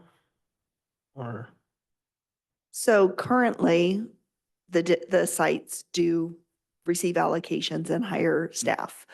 I expect that one of the recommendations coming out of the fiscal stabilization plan, and we have principals in there as well. So the principals in there are on board with this. They would prefer that the district actually be responsible for all positions and that their site allocations be actually reduced to pay for that, so that they no longer have to worry about when the district negotiates an increase. Now they have to decide whether they can keep that position or not, or how they want to allocate funds in that way. They would have the ability to pay extra duty for additional services, like they want to offer tutoring or things like that. But actual positions are likely to come as a recommendation that those are actually, the site side goes away in the next iteration, potentially based on discussions from the Fiscal Stabilization Committee. So, but it would be potentially out of that. It could be that they needed an additional FTE based on their English language learners on that percentage. So that would be that equity Yeah. multiplier, essentially. I think this is just an area where I have a lot of concern, just seeing kind of NA, especially at the elementary level, because of what we're hearing from kids and parents in our elementary level classes about the abject lack of resources for ELDs in those classes. And the impact that it's having on the kids that we say we care about the most, right? So the kids who are bilingual are translating and they're missing their own educational experiences. So I would just love to see, like, how do we flip that from being NA, which is like not available, right? To like, I don't know, it's something different that just signifies that we're thinking about how to solve this, at an elementary level. And that's helpful for us that's kind of the direction that we're looking for from the board, that will help us to refine this as we bring it back. And I also want to tell you that I appreciate anytime we get feedback like that, because sometimes it's not even just a lack of resources, but a lack of fidelity in implementation. Right. So that's very helpful anytime we get any sort of feedback. Yeah, and I think this tends to happen at schools where ELs tend to also be in the kind of small minority. And so then you find them kind of sticking together with each other, but then it impacts, all of their education instead of just the one kid who needs additional support. So, yeah. So it's very much appreciated. Yeah, so I understand what you're saying about how how the designated ELD is done and why that doesn't work with the ratios. I would be interested in the future in some information on how that is really playing out, like how big are the group sizes, how students are feeling with that support. Yeah. as I look at this, oh, go ahead, Ever. You had a comment. Yeah, what it would be very helpful if we can have recommendations be brought to the board in terms of what recommendations, what sort of ratios you're recommending, right? And then have those discussions here on the board as to, what we think the ratios will be in terms of, next steps, taking equity into mind, right? And adding that equity, factor in the equation here. So, because I'm with President Medina here. I don't know exactly what you're asking us to do at this point, right? This is really good information, right?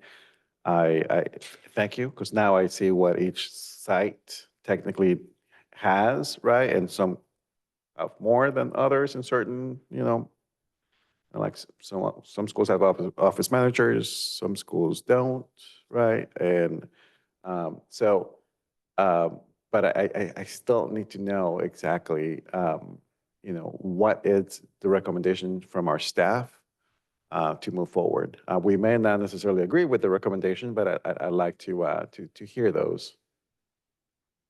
And I think adding on to that, the, again, looking at this document with the ratio guidelines example, I don't know if on here, like these office tech 1, 2, and 3, do those cover like multiple positions within our district? I'm thinking of like the attendance tech, or where does the business office manager fall in, or different positions?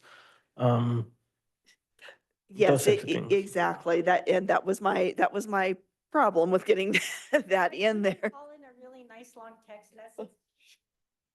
I put it all in a really nice long text message to her, but she just didn't understand it. I don't know why. It makes Yes. perfect sense to me. So these are some of the things that we need to almost have, and this is where I would love to simplify. However, these are position titles that are in our negotiated agreements. So it's not quite as easy as just saying, oh, here's a description. So I think that's something, that's definitely some feedback that we need to see how we can have some type of legend or something that maybe describes that a little bit better.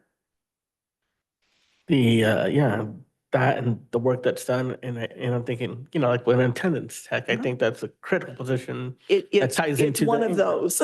Yeah, it's one of those. Yes, I do know the business manager is the tech 3. That I do know. Okay. And so that's why you actually see a 1 at the high schools, because I know that that's a position that they have and that they need. But the others, I wasn't able to break those out yet. So that will come back to you definitely as a recommendation. And the other one that really stands out here is the family engagement facilitator for the high school with the 1 to 800 ratio. I don't know how we're looking at this, especially in the context of our last board meeting comments related to like translating, and how when a lot of these workers work with parents to translate, takes double the time than, a monolingual family. So where does that feed into the ratio, and any equity? So I'd actually issues? like to hand it over to my colleagues to talk a little bit about some feedback about the family engagement facilitators and the restoratives, some of the way that things have been used at the site versus maybe the more effective way that they could be used.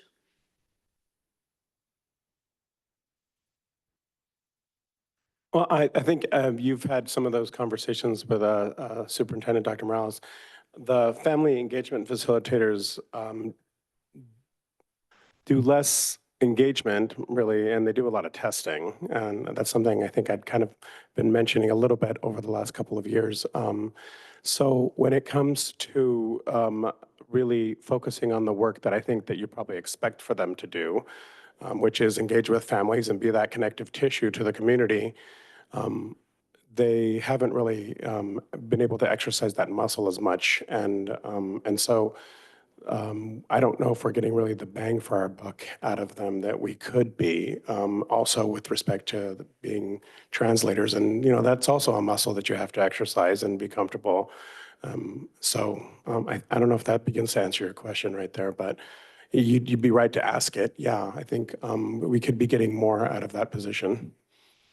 I think, well, just again, I think this ratio seems really high, and I think in schools that maybe have more families that are Spanish speaking and maybe require translation, that takes up more time to provide that same service. And I think, how do we factor in that into a formula per se for ratios? That's exactly the equity multiplier idea, would be that this is your minimum. Remember, this is your core.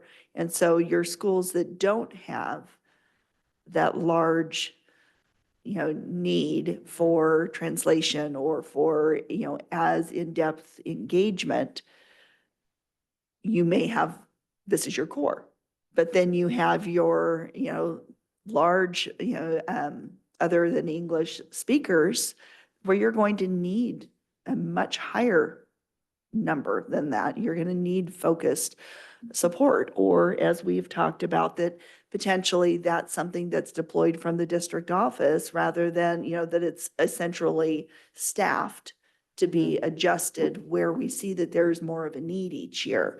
There are different ways to look at that. Again, this is establishing our minimum, not necessarily what each site needs based on their individual makeup. I just want to add to Omar's points here, and I think just picking up on what you were saying, Rod, is that, this is setting somebody up for failure, right? To try to engage with 800 families in one person, and then usually that person is bilingual, that means it's, the time that it takes to engage with 1,600 families. And so I'm just wondering, like, how do we get back to fidelity to the position, one, right, to actually make the family engagement facilitator do what they're intended to do with that position, right? Is that Amen. what, Amen. You're speaking our language. is that what an admin assistant does, is kind of do more testing in a school site rather than having the family engagement facilitator handle testing?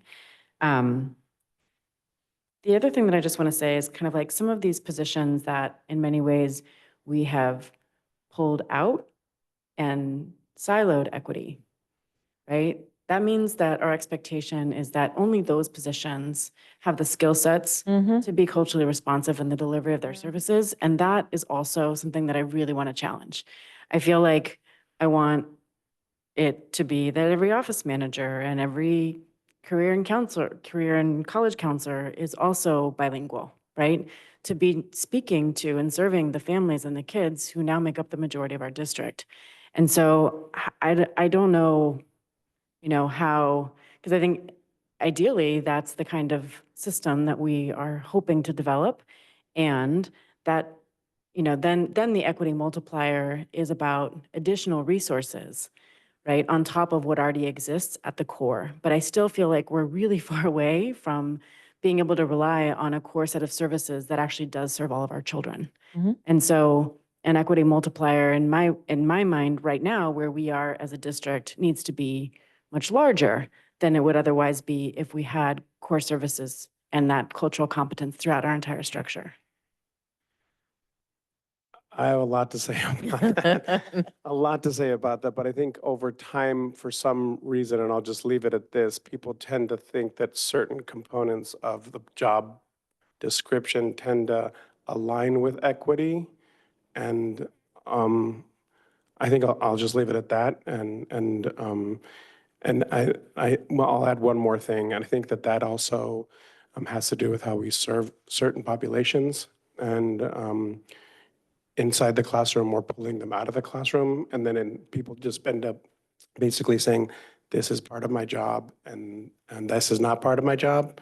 And then it just kind of ends up actually aligning with what we feel is serving equitably and not equitably, unfortunately. And people get left out, certain populations get left out because they're not actually part of a particular job description.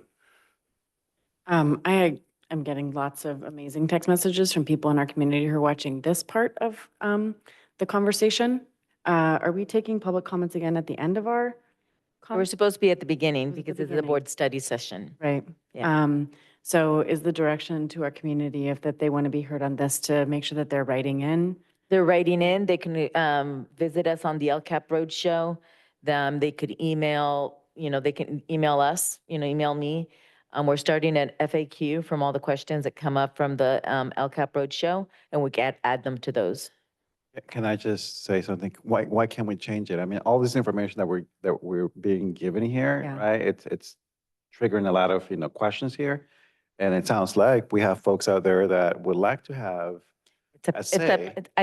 I'm just saying what is supposed to be done. Right, but I curtail to what the president would like us to do. with all due respect, I like to hear what our constituents are thinking about this. So President Medina, I would Yeah. like to see I was if we going to can. say that after we did it on Zoom again, I did get messages of people that tried and couldn't raise their hand. And then we tried it again, but they probably didn't try again. So I'm okay to opening it up again in a little bit. But we'll We wait. still have topics to discuss, Yeah, we just still so have we know. stuff to discuss, Yeah. so maybe towards the end, if that's cool with the board. I was gonna say something. Let me bring my screen back up. Well, I guess, Can I just make that oh quick yeah, go ahead. announcement? So sí, vamos a tomar comentarios terminando la reunión para la gente de nuestra comunidad que no tuvieron la chance de comentar al principio. Ok, Yes. bueno, gracias. Will you translate that, please? Yes, we So we will are going to take- have a moment at the end of the meeting to receive public comments for those folks who weren't able to make those comments at the beginning of the meeting. The other thing that, it's not addressed here, but I think as we make these decisions, I think, well, there's going to be a clear impact to our students and the services that they receive. I think we got to be more effective and more efficient in the services that we provide. One thing that stands out to me is our counselors. I look at the example of LCL, and there's one bilingual counselor, and the way counselors are assigned students is based on their last name, right? The letter of the last name. And I see sometimes students struggling to get the same service when their counselor is not a bilingual counselor. And so there's an inefficient service being provided to our students. So I don't know if that's something that we could also review. Maybe not necessarily for the fiscal stabilization plan, but as we look at how we adapt the services that we provide to make sure that we're still providing effective services to our students. I think that's something to consider and look into. Just dovetailing on that, I think that's a really good example of looking at the sites. And I'm just wondering, to what extent are we working directly with the sites when we're coming up with these ratios? Because there could be solutions that are already apparent, they're already there, that we're not thinking of. It's easy to come up with a spreadsheet. It's easy to come up with I'm not saying it's easy. What I mean is it's one thing to come up with these numbers, and it makes perfect sense as it does. But when you put it into practice, it's a whole nother thing. And norms become institutions, and then that seems to be the way things work. So, I mean, I think your LC example is why do we do it that way? Why is it done? It's how it's always been. It's how it's always been done. Yes. Yeah, That's for the something- record, they could choose to do it a different way if they wanted to. They don't have to do it alphabetically. That's how they choose to do it. But it's how it's always been. Exactly. Yeah, Yeah. as most schools. But I guess to my Yeah. point is, Yeah. working with the sites, and why did they come up with doing it that way? Maybe it does make sense. Mhm. Maybe it makes perfect sense to them. It shouldn't necessarily just be directed from the DO, Oh, no. so that's kind of what I'm getting. And I just want to remind the board, as we're, talking about ratios, what we're going to propose is going to hurt. It's the ratios that we're going to have to use to balance this budget is going to hurt. And we know the need is great. We know that there's schools that are going to need more services than others. We know all of that, and we still have to make these cuts Yeah. if we're going to survive. Well, that So, then yeah, goes so, back to yeah. my original messaging, is how are we getting this out? We have 56 participants on this, and I'm looking at names attached to them, and most of them are our folks, Yeah. right? We need to do a better job of messaging this. We Mm-hmm. need to, it is going to be painful, and the school community in, okay, go back to San Francisco, was saying that it's going to be painful, but when the reality hit the public, Yes, and we'll make sure that we share it widely. But I also want to remind the board, as we bring these ratios, and you guys are going to go, but they need more. Remember, we have to make these cuts so then we can rebuild. I don't know what else specifically y'all have to present. I know the agendized item said a few things. I know that we wanted to talk a little bit about what we've discussed, or the committee has been discussing in the Consolidation/Closure Committee, as well as, we've mentioned a lot of the Fiscal Stabilization Plan Committee and what they've talked about. So we just kind of give you a kind of synopsis of what has been shared in the other committee. So Lisa? I'm going to get us actually to the website, to that webpage, and to the, I'm just going to, sorry. It is much easier when we have a presentation than when we're actually just sharing a lot of documents, but for a study session, it works a little bit differently. So give me just a moment here. Okay. So the first thing that I would like to share is that we are following in our work with school services the best practices guide for potential school closure. So we are the information that's being received by the School Closure and Consolidation Committee follows the guidelines laid out by the CDE. And so I know that this is something that has been a little bit, it feels very dry, very numbers driven, and that is correct for about the first 4 meetings, that 5 meetings. That's what it's about, is we need to look at the data, and the metrics. That's really important. We look at demographics. So there's 9 different areas: condition of a school facility. And so all of these data points, operating costs, associated savings, capacity to accommodate additional pupils, special programs. So when we're talking about that, we're talking about special education. We're also talking about things that can't be moved. So like, for example, there are some programs that would maybe not exist if a particular school were closed. And one example would be the Spark Center at Pioneer High School and that geospatial program. So there are some unique things that just all of it at first begins as information. Environmental factors is actually a big one that we've been discussing, and that's because of the expansion of the Alquist-Priolo zone. Recently, you know, in the last several months, and the maps are finally coming out as to what is really expected. And we have 4 sites now that are potentially impacted by that. We know French American, the extent that that site is impacted. We do not have that same level of detail for Hidden Valley Elementary, for Brook Hill Elementary, or for Proctor Terrace Elementary. They all fall within that zone, but we haven't done the same level of, say, trenching there. That, I mean, we spent a lot of money to do that at French American. And so these are additional points. We'll be going out and speaking with those communities to let start having the same conversations that we've been having with French American about what that means.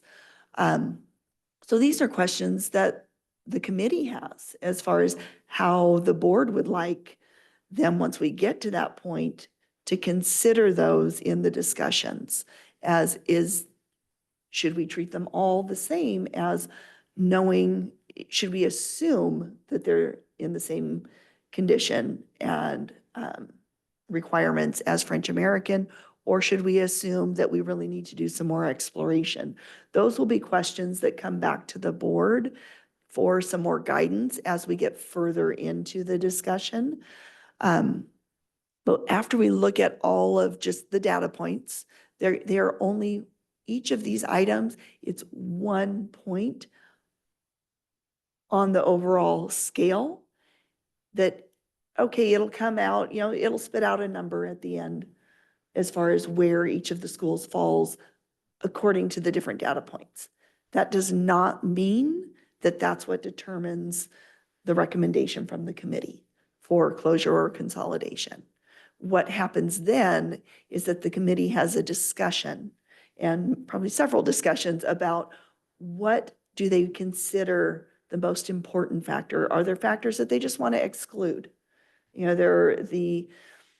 At the first committee meeting, there was a lot of pushback on one of the data points, which has to do with using the state dashboard for CASP data and some other things, attendance, a lot of those issues. I think there was an assumption that certain schools were going to score lower than other schools. And so don't want to consider that. That's not necessarily how it plays out. And it's not pretty information. We are struggling. We are making growth, but we don't have any other, when we looked at it, we talked about, is there another data point, another set of data that we can use? Well, we don't have a standard. Do you want to speak to that for a moment, Roderick? Well, yeah, we don't actually have, where a lot of districts have common assessments in the secondary. We actually don't have them. We'll be starting that this year. But for example, we didn't have like that kind of data point that would be able to calibrate across schools to be able to compare. So that wasn't an option for us. So SBAC is something that we would fall back on, and the California dashboard is something that we could calibrate across all schools. So that was kind of a no-brainer for us. We didn't have any other data point to use. Sorry, go ahead. I was going to ask, the scoring criteria that you have, is that something that was developed based off of this? Did you all kind of come up with that? So yes, it was developed from that, and it wasn't us that developed it. It was actually school services. We contracted, sorry, I lost my screen here. I can see it up there, but I can't get to what I'm trying to. Just a second here. School Services of California, and specifically Lynette and Brianna, who are our consultants who are leading this process. They're experts in this. They've done it. They've led other districts through the same process.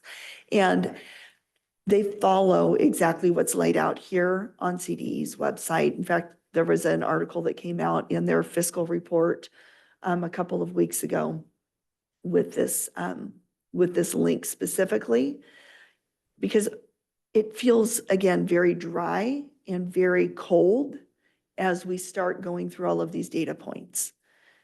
That, again, the first several meetings, it's just the data. And after this next one, which is our fiscal and transportation operation, the other costs, that's what our next meeting will be reviewing.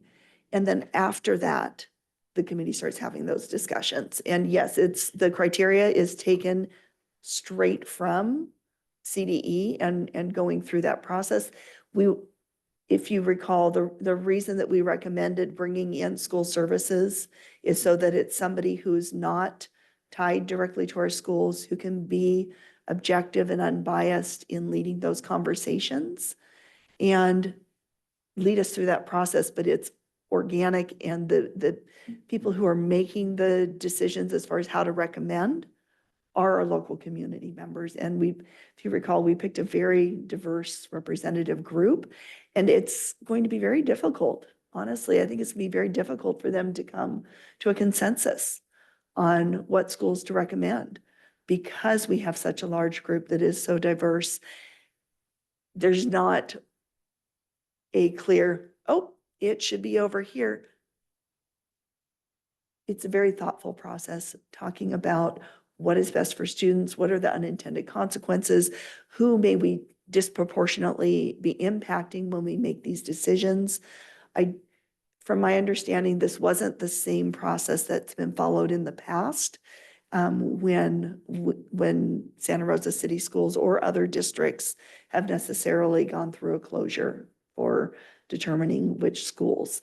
This is actually something that's new guidance that's come out in the last couple of years based on some things that happened in Oakland, and community feeling that there was a disproportionate impact without a consideration for that. So we are not legally required to follow this same set, because we are not technically in fiscal distress, even though we would all say that we are. We don't meet the definition of fiscal distress according to CDE, which is, and I think it's Ed Code 41320, if I remember correctly. Or maybe it's 51320, the fours are more about students, but it has to do with making sure that it is best practice, but if somebody is in fiscal distress, I'm sorry, I lost my train of thought for a moment. They've already had a trustee appointed. They've already gone through that negative certification, through the requirement to have more fiscal oversight. It is, however, best practice to follow these same guidelines, because it's going to make sure that we are looking at all facets.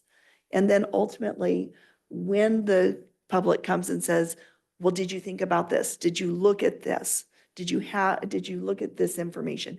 Yes, we have looked at the potential for disproportionality. We have looked at our demographics, our age of facilities, and is it that this facility needs more work because money has never been invested there? Or is it because it's just that old and we've just thrown good money after bad going through? So all of those are factors taken into it. Excuse me, I wanted to share that we are constantly filling in additional information, trying to be as transparent and provide as much detail as possible. So we do go back, and Simona has added some folders on here to make sure that we are getting, excuse me, sorry, as we're getting into the agendas and minutes. You can see there will be there are presentations that we can access. Sorry, I didn't realize it takes us right back here. I know there's a way for us to get to meeting videos. Sorry. So anybody who wants to go back and watch the videos, they're all uploaded, recorded. You can look at each one so far in its totality.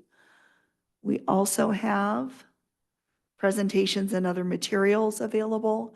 So this we have now added the handouts by meeting number. So at the end of each meeting, after we're reviewing all of those criteria, there's a score sheet. And that is the preliminary one. As we have discussions in the group, those are updated, and that will actually be presented at the very end for discussion to the committee, where they'll go through and see the updated criteria based on all of those conversations that have been had through the process. So again, our next meeting is number 5.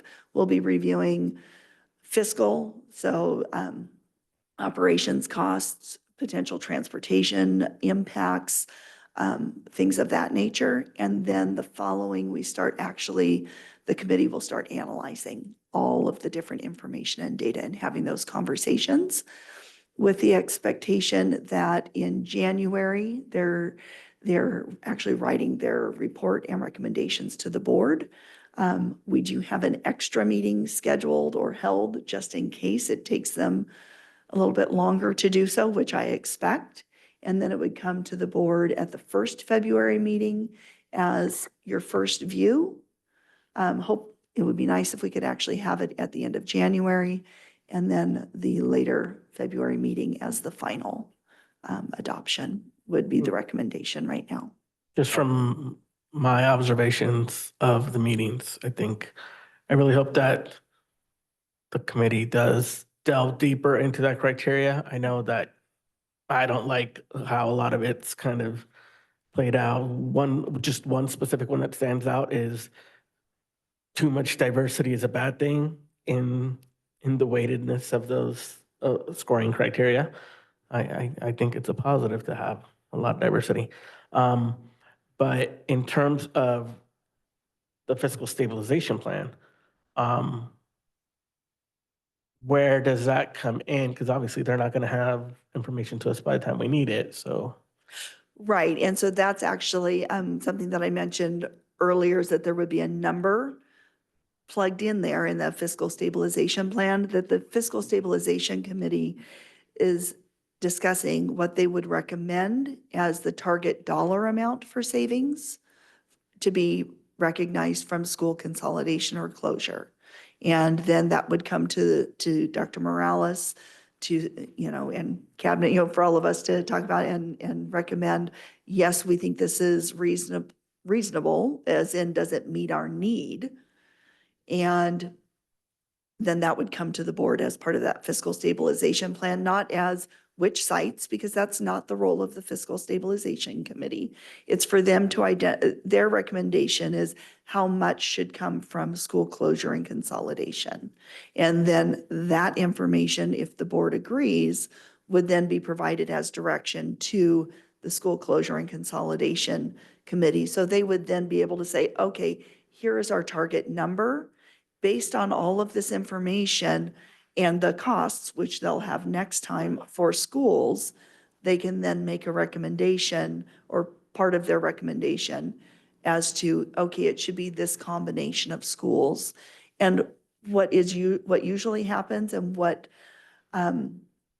we would recommend to the committee is that they actually recommend a list that is further down, has more than the sites that are necessarily needed, and they're ranked. So that way, it gives the board some options, a menu to choose from to get to what the board chooses ultimately as the sites that are closed or consolidated.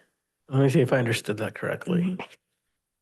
We'll have a placeholder number, but we got to give them a number to then recommend us a number. But could you put dates with this so that I could kind of put it in the date perspective? Absolutely. And in fact, that, if we look down here on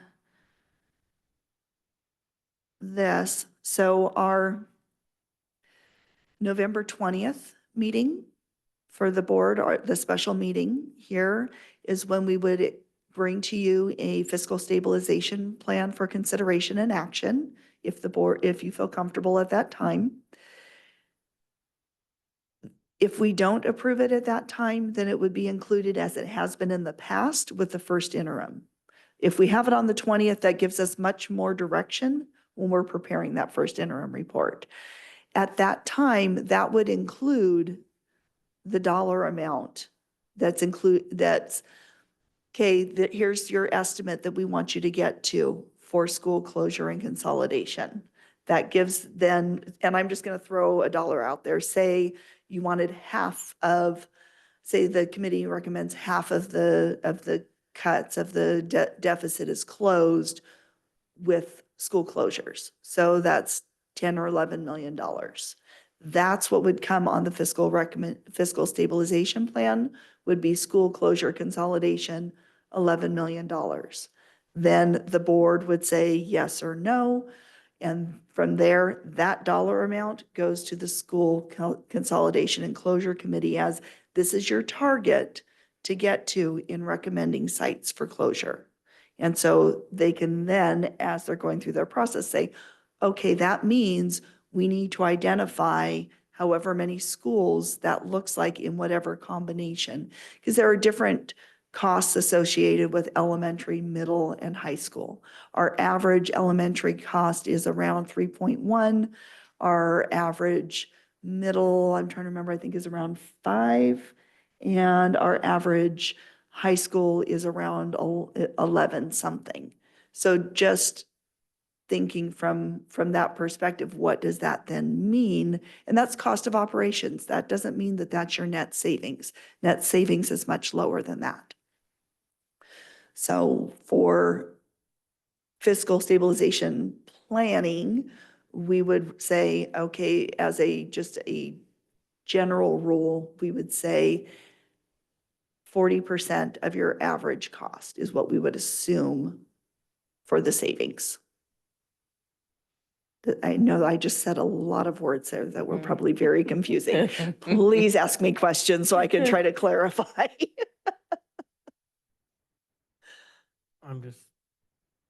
Well, I think somebody over here had a comment. Well, I'm looking at the timeline, right? So, and I can see some of the future board members are online, not all, but most of them. How can we, once we make a decision on November 20th, right? Mhm.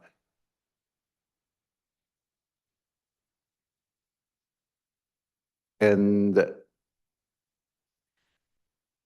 That then goes to the school consolidation committee meets in December. Right.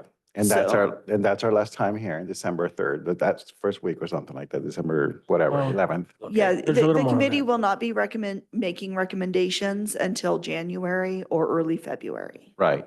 So will the new board, because I'm thinking anytime you have a new board member, you have an entire new board. That's the way I look at Right. school boards, right?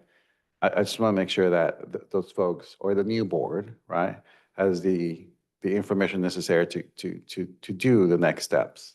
So what are we doing to ensure that the folks that will be making the decision, right? Because we're going to be, some of us will be making this decision partially, and then some new folks will be making the second half of this, right?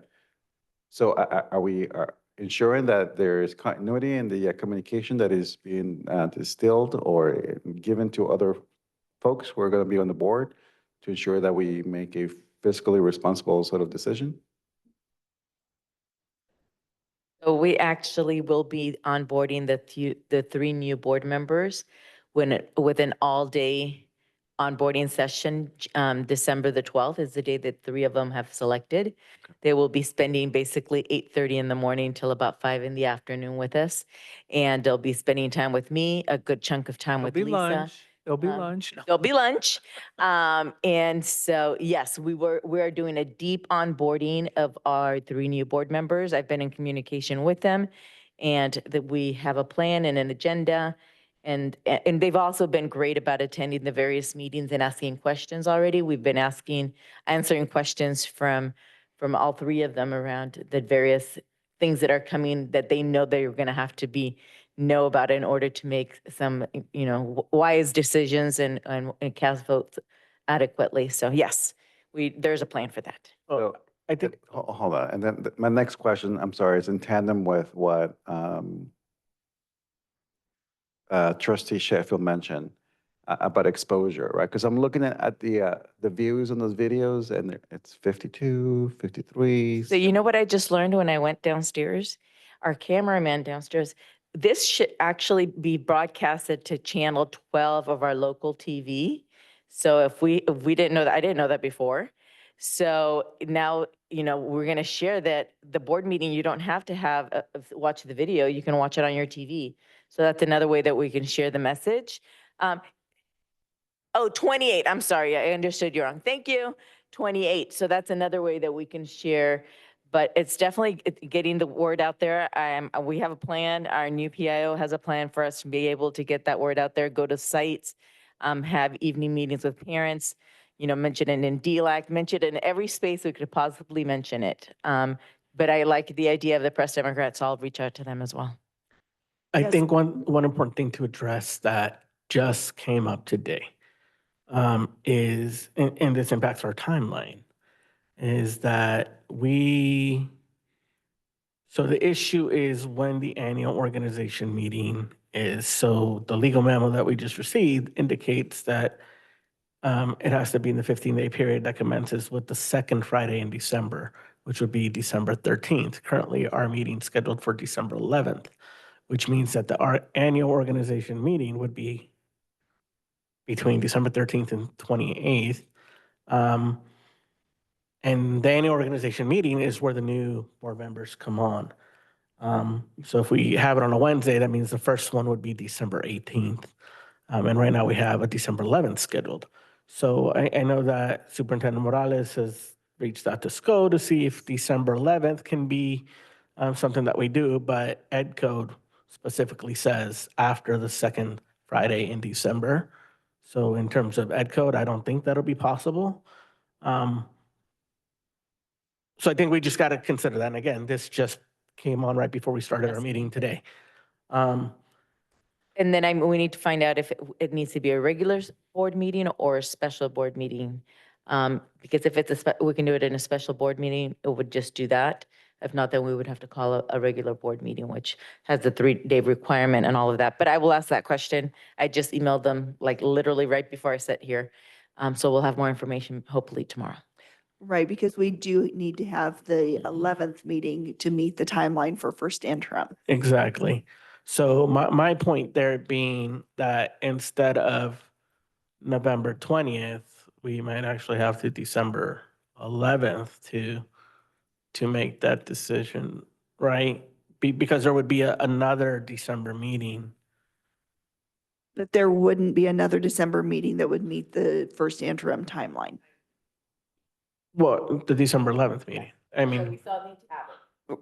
so instead of this decision, I think what you had posted up there showed November 20th. It Right. could give us up to December 11th to. What would happen if we did, and just what would happen if we didn't meet, if the board didn't approve a fiscal stabilization on the 20th, would be that we would move forward with, as far as first interim planning, assuming that what we presented on the 20th is what would be approved, because that would then have to be incorporated, as we've done in all of the past years.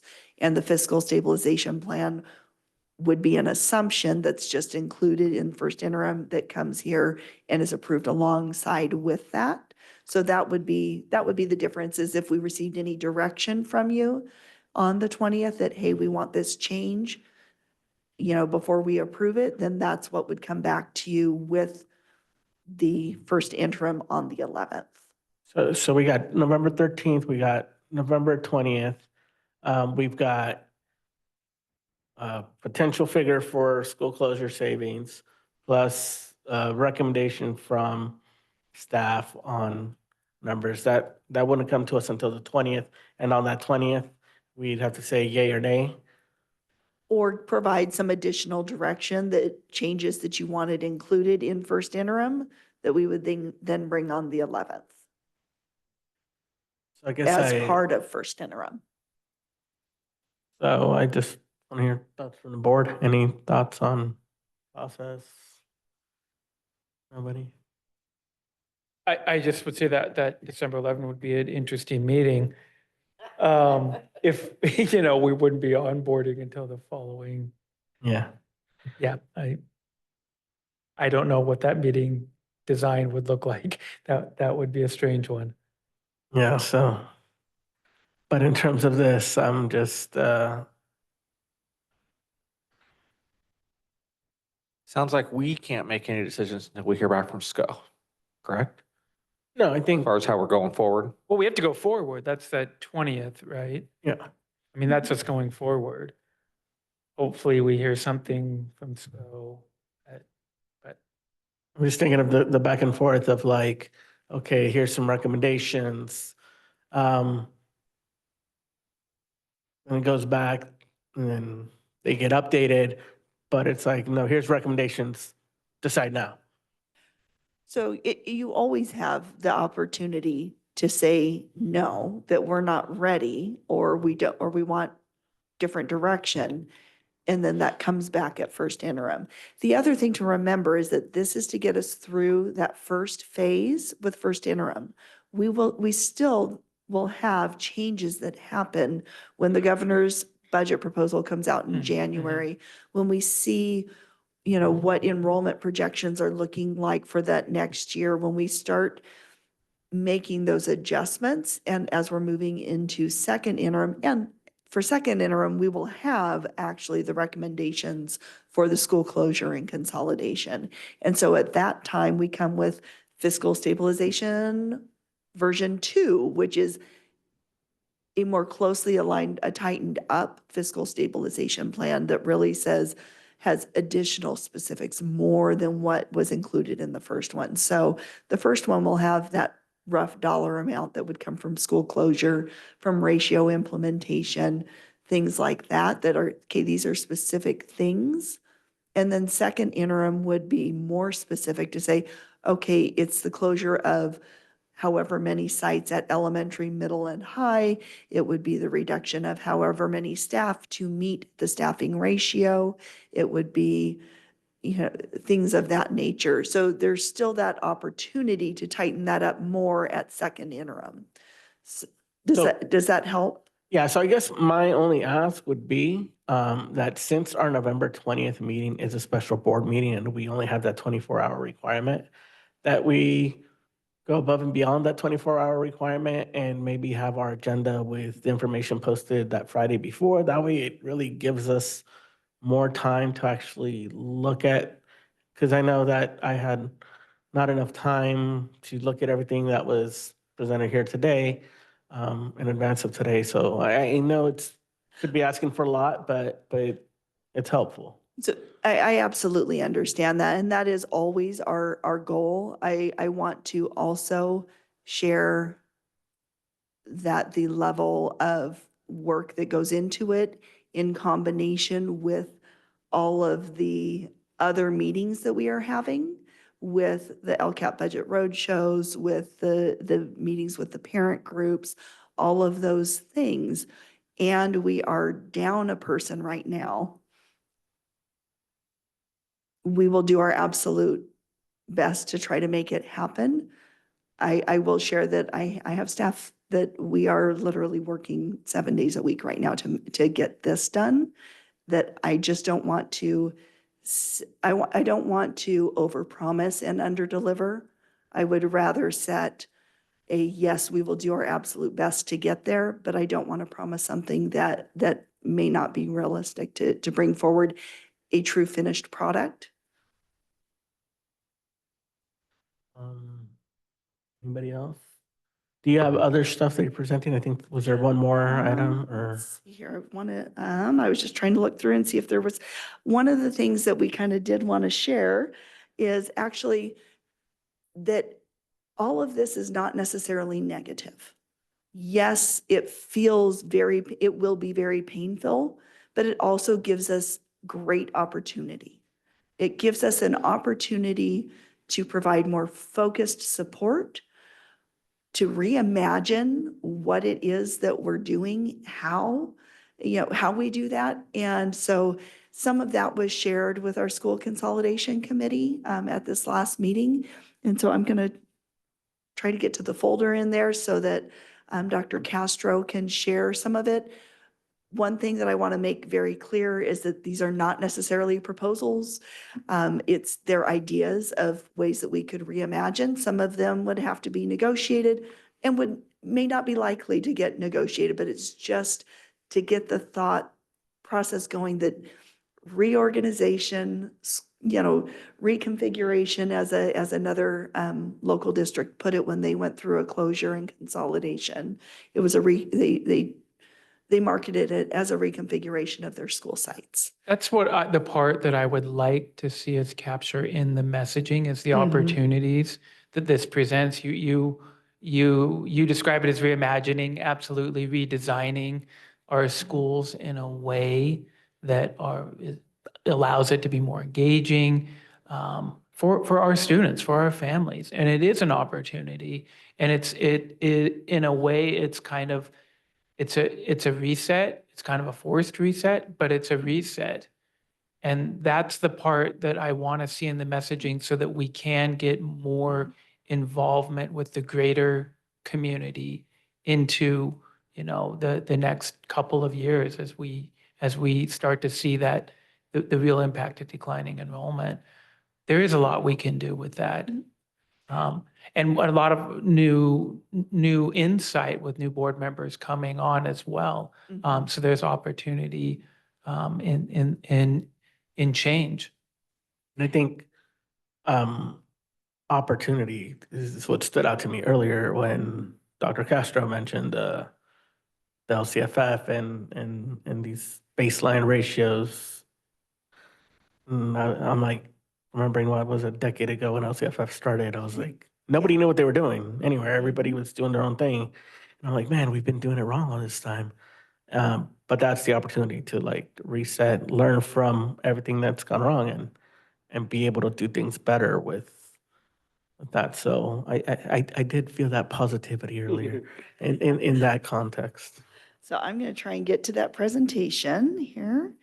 And Roderick, I'm pulling it up from the slide of opportunities and challenges, and you can tell me where to skip to.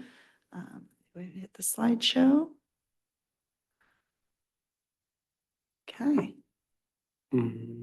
It's the table. It's like 2 slides. Okay. Right there. So this, and we don't need to spend too much time here, but in Ed Services, we were looking at some of our current models that we have at schools. And some of the opportunities that we would have, looking at, basically looking at what we have and how, like having an opportunity at reimagining and looking at some innovation. Basically, what are some of the existing models that we have and what are some of the things that the models bring in terms of what's positive and some of the, I don't like necessarily the word problem, but some of the challenges that they bring. And that, I think that happens like with everything that you have. And oftentimes, you know, when you come into it, an organization like I did, you know, you're not the one that started it, and so you don't necessarily, you weren't the one that considered it when you started the problem. I mean, when started the particular program. And so looking at these, you see when you are looking at reimagining a district, some of the different things that you could do would be, for example, would be to like move to TK8 schools and what that would do and some of the things that would be positive with that and some of the challenges that it would bring. I'm not going to go through all of these. This is going to be shared with you. Another idea would be moving to smaller grade level spans. Multi-age classrooms at the bottom there is more of an idea of looping, actually. That's really, it's not what we know as multi-age combo classes, but looping. And that's purposefully keeping students with you for a series of years. And that's been seen as a really positive thing where you keep kids like for 3 years. And it's something that really helps build relationships with students. And it's something that when we were presenting to the group, a number of teachers, a couple of teachers actually said that they've worked with that. I know that it's something that's done at Burbank. You know, one of the teachers there does it, and he speaks very highly of it. It's a little different than combination classes, but just a different way of seeing how programs could be done in the classroom. I don't know if you want to go to the next slide. Can I just ask a quick question about that Yeah, right before we move sure. on? So does this also, is this another strategy for kind of, for ELs, for newcomers to have that stability and that same teacher, That's a great especially if that question. teacher is bilingual, bicultural, like if that's somebody who's really holding that kid? That is a great question, and that's actually, that would be a great fit for our newcomers in our particular contexts.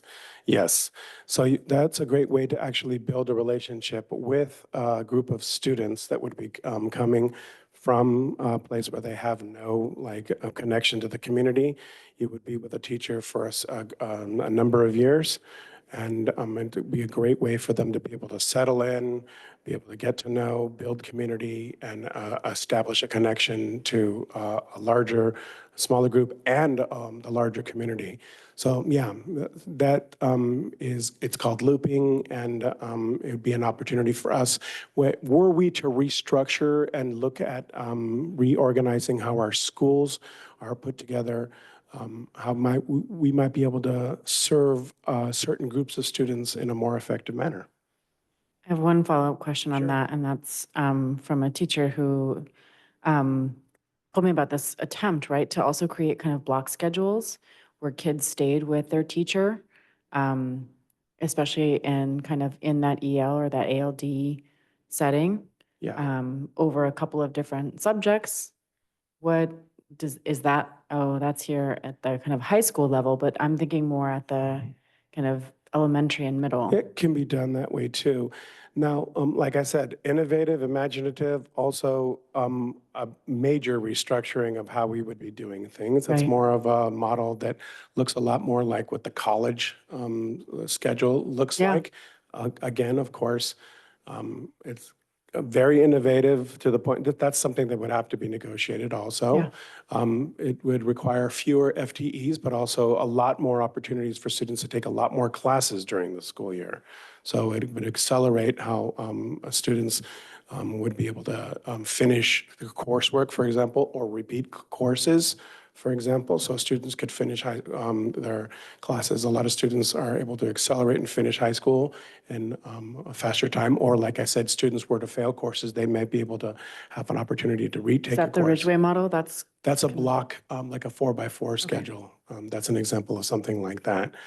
Like a newcomer site, what you were mentioning before, combining that with like a looping option could be a really interesting idea where you could cluster students that have higher needs because of the fact that they're coming in and they don't have, like I said, a connection to the community. Did you skip a slide? Yeah. Yeah, all year-round schools, so that, and this is something that I actually, when I started teaching in Los Angeles Unified School District, they had that 4 tracks of schools that went all year round. And so you're able to actually serve a much larger number of students on a campus. There are a lot of positivity with respect to the vibrancy that exists on a campus when you have people there, the school's alive all year round. It also brings with it logistical issues though, because you have stuff going on at the campus all year round that's positive, and it can also be negative. It also does bring some challenges with respect to, you know, some families are not going to get the traditional summer, for example, and they're not going to get the traditional vacations and breaks when they would normally get them.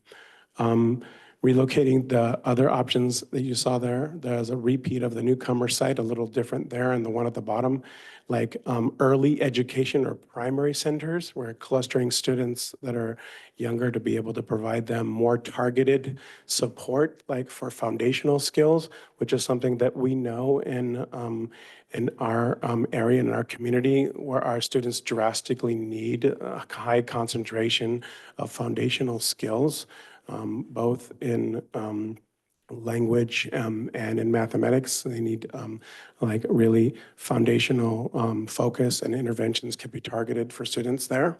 So Dr. Castro, sorry to interrupt here. Of course. Sorry, I was in the restroom, probably mentioned this. The reason why we're looking at these alternative structures and models, is there a cost savings attached to these models?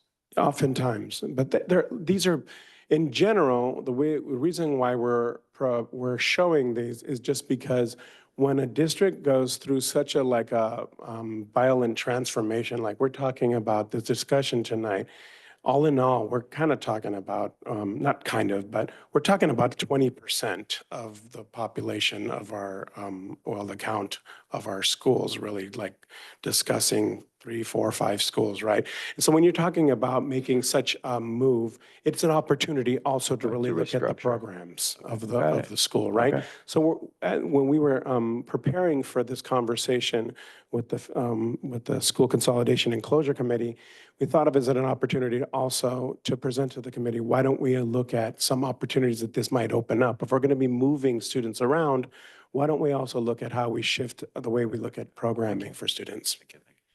And I want to share that this wouldn't be something that the committee would necessarily make recommendations on. It's not in their purview. It was for, again, to have those thoughts, those conversations about that.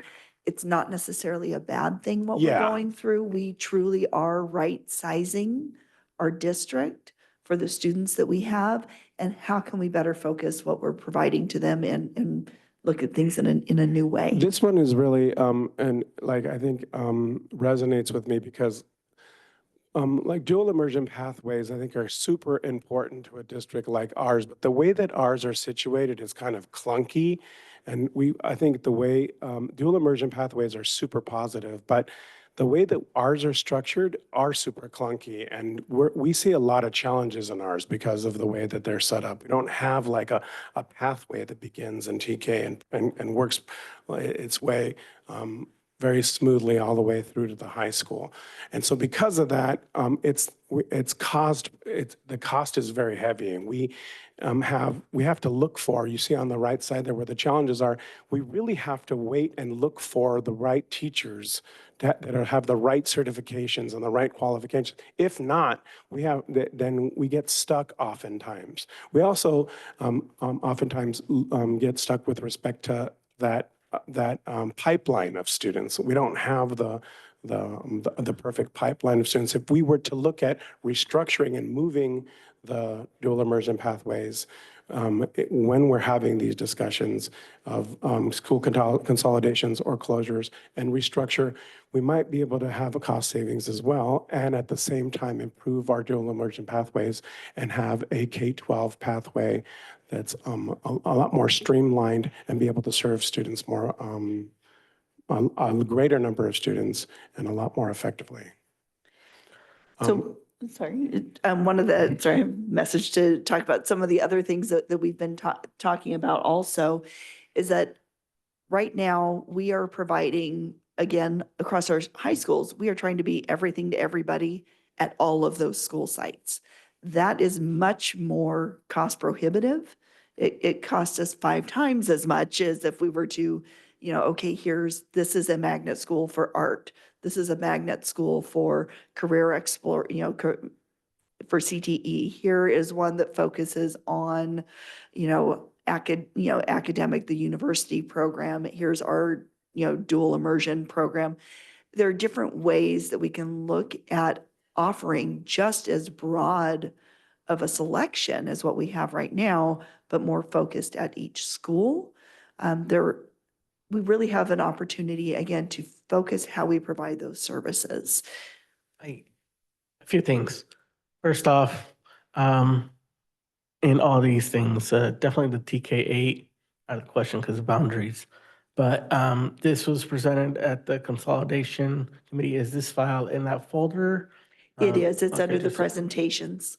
I think, I don't know if this has been discussed there, but definitely we need to know the issue with charters and rechartering, specifically the stance of Wright School District as it relates to CCLA. They passed a resolution opposing that and what impact that might have on us. I think those are things that we need to keep in mind. I had something else that I was going to say, but I forgot. But can we make sure that this gets added to the minutes as well for? Yeah, and that is something that as we're having those discussions in the school consolidation and closure committee, when we're talking about what has the potential to move where, or which schools we know we may have to move based on the charter issue, boundaries, which schools could potentially be a TK through 8, or which ones couldn't, based again on boundaries. There are a lot of pieces to that are absolutely discussions when after they get all that data piece. That's part of the discussion in the recommendations that they make and the ranking piece of that. And I remembered the other thing that I was going to say, and that's because of what you were talking about, trying to provide everything for everybody, everywhere. Historically, there was a huge community discussion around this before LC and Maria Carrillo were built. And ultimately, the decision was made to stay with your community because they didn't want to pay an extra $100,000 for transportation to transport people different places. So, I mean, in looking at that, we'd have to look at the cost of transportation. But, yeah. So I just want to bring up, I appreciate this ideology and the forward thinking of different ways, but I really want to reprioritize that word focus and making sure that we're going through all this and putting all this work in, that we find ways to do what we offer really well before we start reinventing things that isn't proven fruitful yet, or we don't know if it's going to work. So work with what we have, work with what we're going to need to scale down and make what we have work. We've heard a lot about fidelity. We've heard about a lot about job positions not being understood or being utilized to the best of the ability. We got a lot of things we need to fix before we start talking about changing everything up. So I really like the forward thinking, but we need to focus on what's in front of us as well. Did you have something else, Ever? Go ahead. I was just going to say one thing that we didn't talk about are the efforts that we have in attendance, because when and I meant to bring that up and give Stacy the opportunity at the beginning when we're talking about fiscal stabilization. One thing, if we were able to increase attendance 1%, for every year for the next 5 years, there's $5 million. It's, on top of the additional learning and instructional time that is available to those students, the additional contact time. So if you want to talk about that real quick, if you don't mind. So you've probably in the community been seeing a lot of the messaging that we have been doing to really escalate an awareness with our community about the importance. We've been using kind of the catchphrase that every minute counts, every day counts. And in September, which was September is Awareness Month, we did about 9 or 10 different individual messaging in both English and Spanish using Parent Square to try to really communicate with our families. Another strategy that we've brought in this year is in an effort to be more, fiscally prudent, rather than mailing truancy letters home, because every week we would mail home a truancy letter and every week we would receive, probably somewhere between 50 and 200 letters that are returned in the mail. And that's just postage, being poured down the drain. We were able to work with our information and evaluation team, and they've figured out a way to send custom, unique emails batch emails using Parent Square. And we're able to not only message truancy letters to the families, but we're able to see instantly how many of the families received them, how many have opened them, how many of them have responded to them in some way just by watching the metrics of the tool. This week, in addition, we sent out a direct message targeting our elementary school community. Any student that has missed between 8 and 15 days of school who are not yet falling into that, 90% chronic absenteeism, to say, we need your help. Your child's absences are starting to creep up there. And we gave them specifically, did you know your student has missed 8 days of school so far? Again, because we're using Parent Square, one of the nice advantages is that this information is going to the families in the language that they prefer. And we don't have to guess how the family would like to respond. And we are seeing an increase. In addition to our own staff in wellness and engagement, doing daily meetings with families and weekly, sometimes some weeks daily, home visits.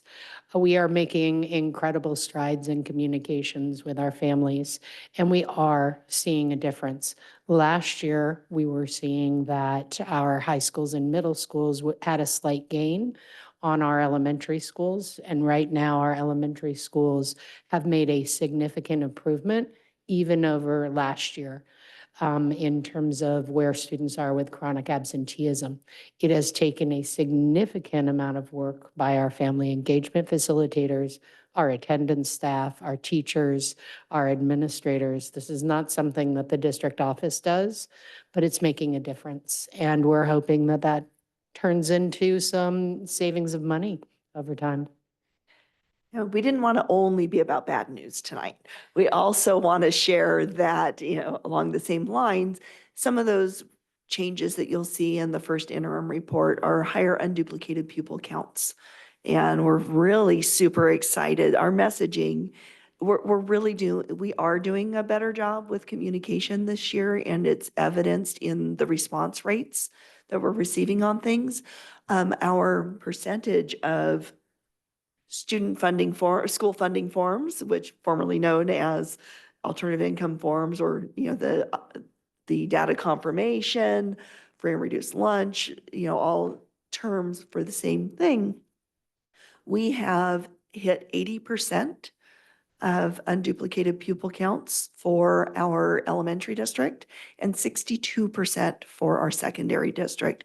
That is much more in line with what we believe the actual numbers to be than what they've been in the past. We have never been above 55% on the district. We've usually held right around 50%.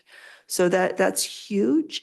And that will equate directly to increased supplemental and concentration grant funds to provide additional services, focused services for the students who generate that. It also gives us more flexibility to offer some of those things on a broader basis. It does only calculate on a 3-year rolling average though, so we won't see that huge jump in 1 year. The fact that we're in decreased enrollment and our UPP count is going up speaks to the work that the team has done, because what we see across the board, your enrollment goes down, so does your UPP count. But the fact that we're in decline in enrollment, but UPP went up is amazing.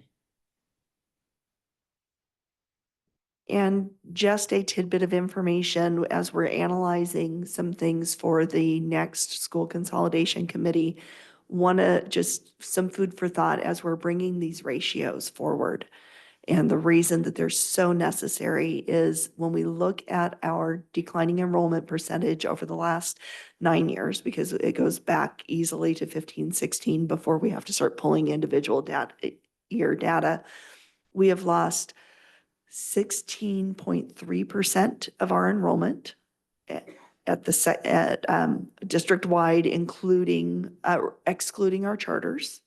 Including our charters, it's 11.3% in a decline. In that period of time, we have increased staffing by just under 5%. As far as where those staffing levels are at, that we haven't gotten into the analysis yet, but that's the level of detail that we're looking at. And why this is such important work is that, again, and it needed to increase when we had the pandemic and special funds to specifically recruit staff. But that should have been the over and above. And now it's time for us to bring it back to what are our core programs, and then how do we supplement that with our specialized funding. Board, anything else? And I'm going to open it back up for the public online because we did have some technical issues, and the agenda did say that people would be able to comment online virtually via Zoom. So we will open that back up. Melanie, if you could call for comments from participants on Zoom. Sure, for sure. How much time, President Medina, first of all? Let's do 3 minutes. 3 minutes, please. And also I wanted to mention that we do have our district translator, Mr. Bigelow, available to make any comment. If there's Spanish-speaking public comment, he can translate. If we could just maybe mention that also in Spanish to the public. For me to mention or the translator? If you want to, and then I'll bring him over if there's someone. Si alguien que está en línea en Zoom asistiendo a la junta quiere hacer comentario, puede levantar su mano para hacer comentario y hay alguien que puede traducir. Thank you. If there are members of the public joining us on Zoom and would like to make a public comment on the agenda only, please raise your hand.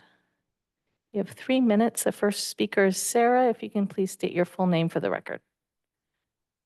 Yeah, Sarah Jenkins, future trustee. I wanted to just mention a couple things. Speaking for myself, I am very much keeping up to speed with everything that's happening. I've listened to all of the meetings if I'm not able to attend them in Zoom. I did want to mention regarding the school consolidation and closure meetings. It was brought up at some point about Lewis not being able to have students in Lewis, the building, because it's over 100 years old, and I haven't seen that come up in the school consolidation meetings. I know there are buildings at Santa Rosa High that are now over 100 years old, as well as Kidd Street, and then not seeing Kidd Street included in the consolidation stuff. There may be reasons for that. I just wanted to bring it up in case there weren't. Also regarding the ratios, as a parent from a feeder district coming from Lincoln Valley District, ratios were a huge deal when my kids were younger. So I was kind of surprised, honestly, by tonight's meeting that we don't have those in place. So fully in support of those, getting that as a base and that core understanding of the amount of staff that are needed. And then adding on, of course. The other thing that I think is really important for just like the general public to know when talking about all of this is that it is really two separate districts. And I feel like that isn't talked about quite enough with the elementary and high school and the different boundaries and how those all play together and the charters and just to kind of echo the getting the word out and communication and optics to the community. That is kind of part of it, I think, that needs to be included. For me personally, I'm trying to like attend as many meetings that involve other parents to encourage them to pay attention, and hopefully other people are doing that as well. Dual immersion, can't say anything more about dual immersion other than how necessary it is for all of our students to get that experience, regardless of what their native or home speaking language is.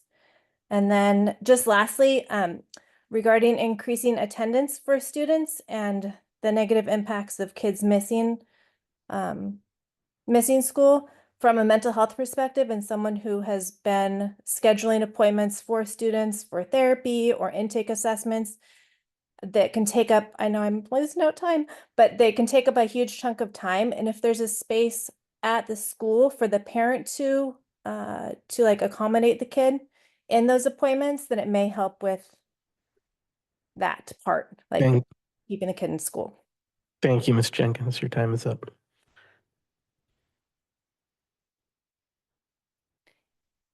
This is the last call for public comment on the agenda for tonight. We have one more. Nope. I think that's it. Oh, I There's- apologize. There is there's one more. Hannah and Luke, if you can please state your full name for the record. Hi, can you guys hear me okay? Yes. Okay, my name's Hannah Ammerman, and I'm a teacher at Steeling Elementary School. I'm going to get emotional because I care so deeply for my school and for this district. I really hope that our board does some talking about skip criteria as we look at staff cuts. And the reason I feel so deeply about this is I think our district has done an amazing job over the last couple of years getting teachers PD that supports what we say we are standing for as a district, be that OG training based in the science of reading, be that ethnic studies training to find ways to build student agency and voice and belonging and identity, that partnership with Acosta Education, among other programs that we are saying that we are championing as a district. And for the last year, I have seen us lose educators that we have invested time and money in, who are willing to do the work for our kids. And so I really hope that part of this conversation, as we make these hard conversations that I hear you talking about as a board, that it's going to hurt and it's going to be painful, that we are thinking about what educators are doing the work and taking the time to learn and educate themselves. And if we can find some ways to build skip criteria around those investments that we have made in educators and for equity in our district. Thank you. Thank you. Thank you, Hannah. Our next speaker is Green Wattel. If you can please state your full name for the record. Hi, my name is Kelly Wattel, and I am a teacher at Rankin Valley Middle School. I just wanted to mention a few things. First, in the documentation that was provided with the ratios at the different school sites, I wanted to know if it's possible to have not just an average, but to have the actual range, to know what are the smallest class sizes compared to what are the largest class sizes. I personally have a couple of classes that have 40 children. And as a math teacher in 7th grade, I've definitely struggled the last few years with such large class sizes. It's borderline impossible, but we make it work and we do the best we can. The other item that I wanted to discuss, I think I'll leave it at that. Thank you all so much for your time and what you're doing You here. do a great job, Ms. Waddell. I will Thank you. say Actually, that. do you mind if I mention the other item as well? Go ahead. The other item that I'm concerned about is publicizing this information to the families. If we are already impacted at Rankin Valley Middle School with 40 children per class, and whether our school gets closed or another school gets closed, getting that information out to our families now, as opposed to later, when we're dealing with open enrollment, to me, that's really concerning. We need to figure out where these students are going to go now. And obviously, we don't have the decision made just yet. But if decision is made after open enrollment, then it's just going to get messy. So I just wanted to mention that getting the information out sooner than later would be great. Thank you so much for your time. Have a good night. Thank you. One last call for public comment. I saw one hand up, but it's not there anymore. Keeps I'll going give up and you all. Really real quick opportunity, and I don't see it anymore. President Medina, there are no more hands raised. There one again. Keeps. All right. Yeah, they keep disappearing. Okay. That'll be it for public comment. I think the one thing that did stand out right now is that, the timing with open enrollment and all that. If we do make a decision to close schools, that then also requires that whole process of redrawing boundaries and how long that will take. So keeping all that in mind as well. And I think one of the things that I was going to ask, kind of info request, is if we could get the current maps of our school boundaries, because online, we only have, you can look up your address, but we don't have the actual maps. And I was looking for that the other day, and I didn't want to go digging through meetings to find it. So thank you. Actually, if I can add some information to that, in our business services team meetings, we are already starting the work, even though we don't know what schools, because if we don't start running every scenario right now, we can run middle and high school scenarios. The elementaries, there are so many potential combinations. That will be the last one that we get to. But we do have current maps, and we're each, Emmanuel and team are already looking at potential boundary maps for each possible scenario. And we already have our task list of everything that needs to happen, because this is an extremely short turnaround time. So the work is already starting now. And Stacy, do you want to talk to open enrollment, please? So one of the adjustments that we made to the open enrollment process this year, it has always been easily navigable that families during open enrollment have had the opportunity to provide two choices of a school.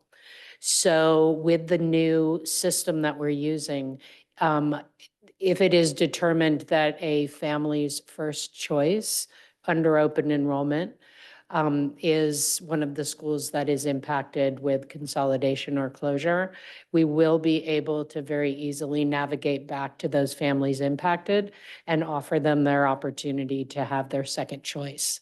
So we are thinking trying to stay at least 2 steps ahead of the what if scenarios so that we are prepared for that. But we are also recognizing that depending on the impact of decisions that are made, we just may need to reopen open enrollment. I have a question. Go ahead, trustee Flores, and then it looks like that person that kept going in and out finally resolved their issue. They just messaged. If we could just hear that comment, because they were really trying. And go ahead, trustee Flores. Okay. This is on. So going back to a previous conversation we had, in terms of the schools that are in the front line, when are we going to know more information or more details about it? And will the consolidation committee have that information when they're deliberating before the 20th? So what we have is we have projected fault lines through, where it looks like they would be. As far as actually determining that, it would take trenching. So it won't be, okay, got it. All right, No. thank you. Can we do just this one comment really quick? Sure. They finally stuck their hand up. Mhm. Our next speaker, it says iPhone. If you can please state your full name for the record. We have 3 minutes. Gracias, ¿me escuchan? Sí. Muchas gracias por darme el tiempo. Soy madre de un aprendiz de inglés. I'm a mother of a multilingual student. And just by listening what you're saying, how the district serving the students, I totally disappoint about that because this is not what I see, what they going through inside the classroom. Every time we show up at the schools, there's a lot of families that they not provide translations. At the beginning of the school years, all of our students, they get lost because there's nobody to tell us if they having the right classes. Like my student, he couldn't have the ALD class at the beginning of the school year because it's a shame that you pay in this position, but they have no idea what is a multilingual students. Ellos aparecen ahí, I'm sorry, I'm mixing with the Spanish because I'm losing my English. El personal que ustedes están pagando no sabe lo que es un aprendiz de inglés, no sabe nuestras necesidades y no tienen ninguna empatía con nuestra cultura. Es por eso que nosotros necesitamos que contraten personal bilingüe para que nos entiendan nuestra cultura y las situaciones que pasamos. Las evaluaciones no son correctas porque muchos de nuestros estudiantes vienen con traumas de sus países y no están siendo evaluados correctamente. Ustedes pueden imaginar un newcomer con una especial necesidad que no es atendida. Muchos de ellos hasta el día de hoy no están siendo evaluados porque no hay personal, no se nos guía a la correcta persona e incluso se nos dice falsa información. Estoy ayudando a un padre de familia que me ha dicho que le han rechazado diciéndole que regrese hasta en 6 meses para poder ser atendido la necesidad especial que tiene su estudiante. Realmente es vergonzoso lo que está pasando en las escuelas con nuestras familias y cuando dicen engagement, de verdad, ustedes saben lo que significa que un padre de familia llegue a las presentaciones dentro de las clases y no hablar el idioma, la humillación que pasan aquellos que les hacen traducción, salimos humillados, porque cada vez que estamos en esos salones se nos critica porque no hablamos el idioma y se quejan los padres de familia que se está haciendo la traducción. ¿cómo quieren que haya engagement? ¿Cómo quieren que haya participación si no tienen ninguna empatía sobre nuestra cultura? Ahora entienden por qué es necesario contratar personal bilingüe por esa razón. ¿Qué pasan nuestros estudiantes dentro de las escuelas? La misma situación. Es justo. ¿Cómo yo le puedo prohibir a mi hija que le traduzca a un estudiante que no entiende absolutamente nada dentro de sus clases? ¿Cómo le puedo prohibir yo cuando sus grados le han bajado? Le pregunto por qué. Dice, no voy a dejar de traducirle a mi amigo. Esta es la realidad que nuestros estudiantes están pasando y que ustedes no la están viendo. Muchas gracias. Gracias. We're Yes. gonna have a translator translate that? Yes. Okay. So at the very beginning, before she spoke in English, she wanted to thank you all for your time. Then she spoke a bit in English, so I'm just going to skip to the part where she started to speak in Spanish. She was talking about how there's not enough bilingual staff who know about EL needs, that understand what an EL is. I think some staff don't even know what that means. They tend to have no empathy with their culture. It's important to hire bilingual staff because they understand the kind of situations that the parents are confronting. And the types of evaluations that they're carrying out are not fair. They're not really taking into account these traumas that the kids may have suffered, leaving their home country and coming to a new country. She says there's not enough staff to guide the parents, and sometimes they're giving incorrect information. One parent was told, she's been helping a parent who said that they were told to wait 6 months for a special education evaluation. She also mentioned that all newcomers need to be, their needs need to be tackled when they come in. What else did she mention here? She said it's shameful, the lack of engagement, the lack of staff. You guys you people on the board know what it means, the idea of participation. And there are thousands of us, and we go to the schools and we are criticized for not speaking English. And so the parents' point of view is, how can there be without translation, how can there be participation? And you need to have bilingual staff to have compassion. They need to show compassion. They need to be bilingual. And this would be fair. And one of the things that she mentioned was students having to help other students with translation in the class. And then her own daughter's grades went down and the daughter said it was because she was translating for another student. So she doesn't have time to work on her own stuff. I think I hit all the key points. Correct me if I'm wrong. Thank you.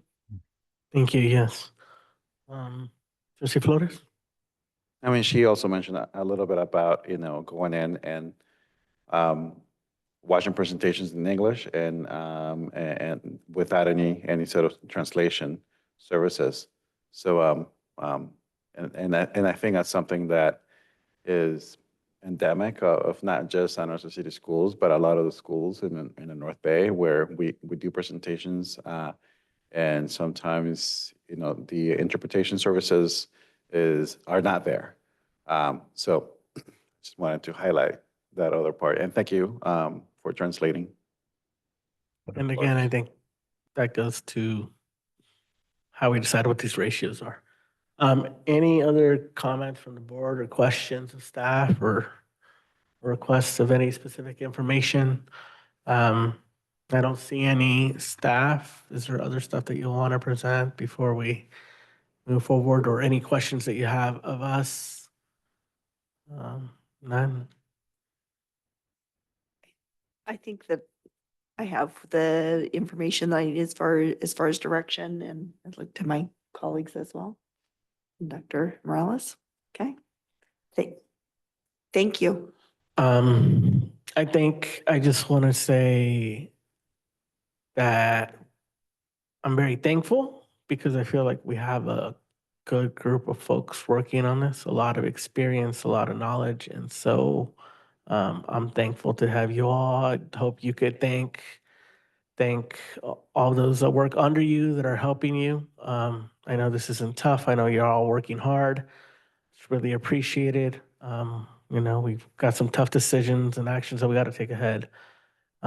So we depend on you So again, thank you. Um, Before adjourning today, I just wanted to take a moment to share that, our community had a big loss in one of the parents of one of our students, Omar Gallardo, who was very important to me. He had a huge impact on our community. And I just want to let folks know that this weekend there'll be a vigil Friday night, 8 p.m. to 1 a.m. at LC Allen High School, and then a celebration of life on Saturday from 10 a.m. to 2, also at LC Allen High School. So I wanted to share that because I think it's really important to me and a lot of those in our community. And open it up to any board member if anybody wants to say anything. But I did want to adjourn with a quick moment of silence before. Thank you.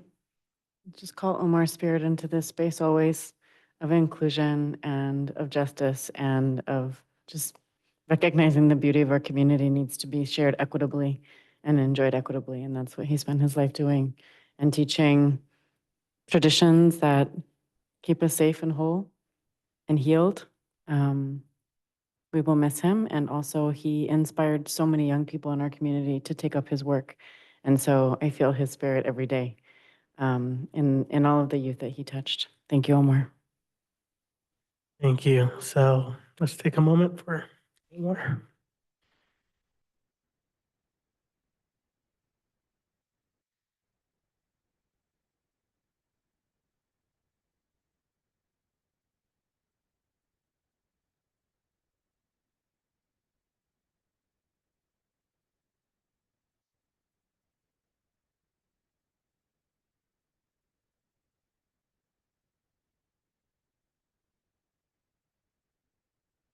Okay. Thank you, everybody. Meeting adjourned.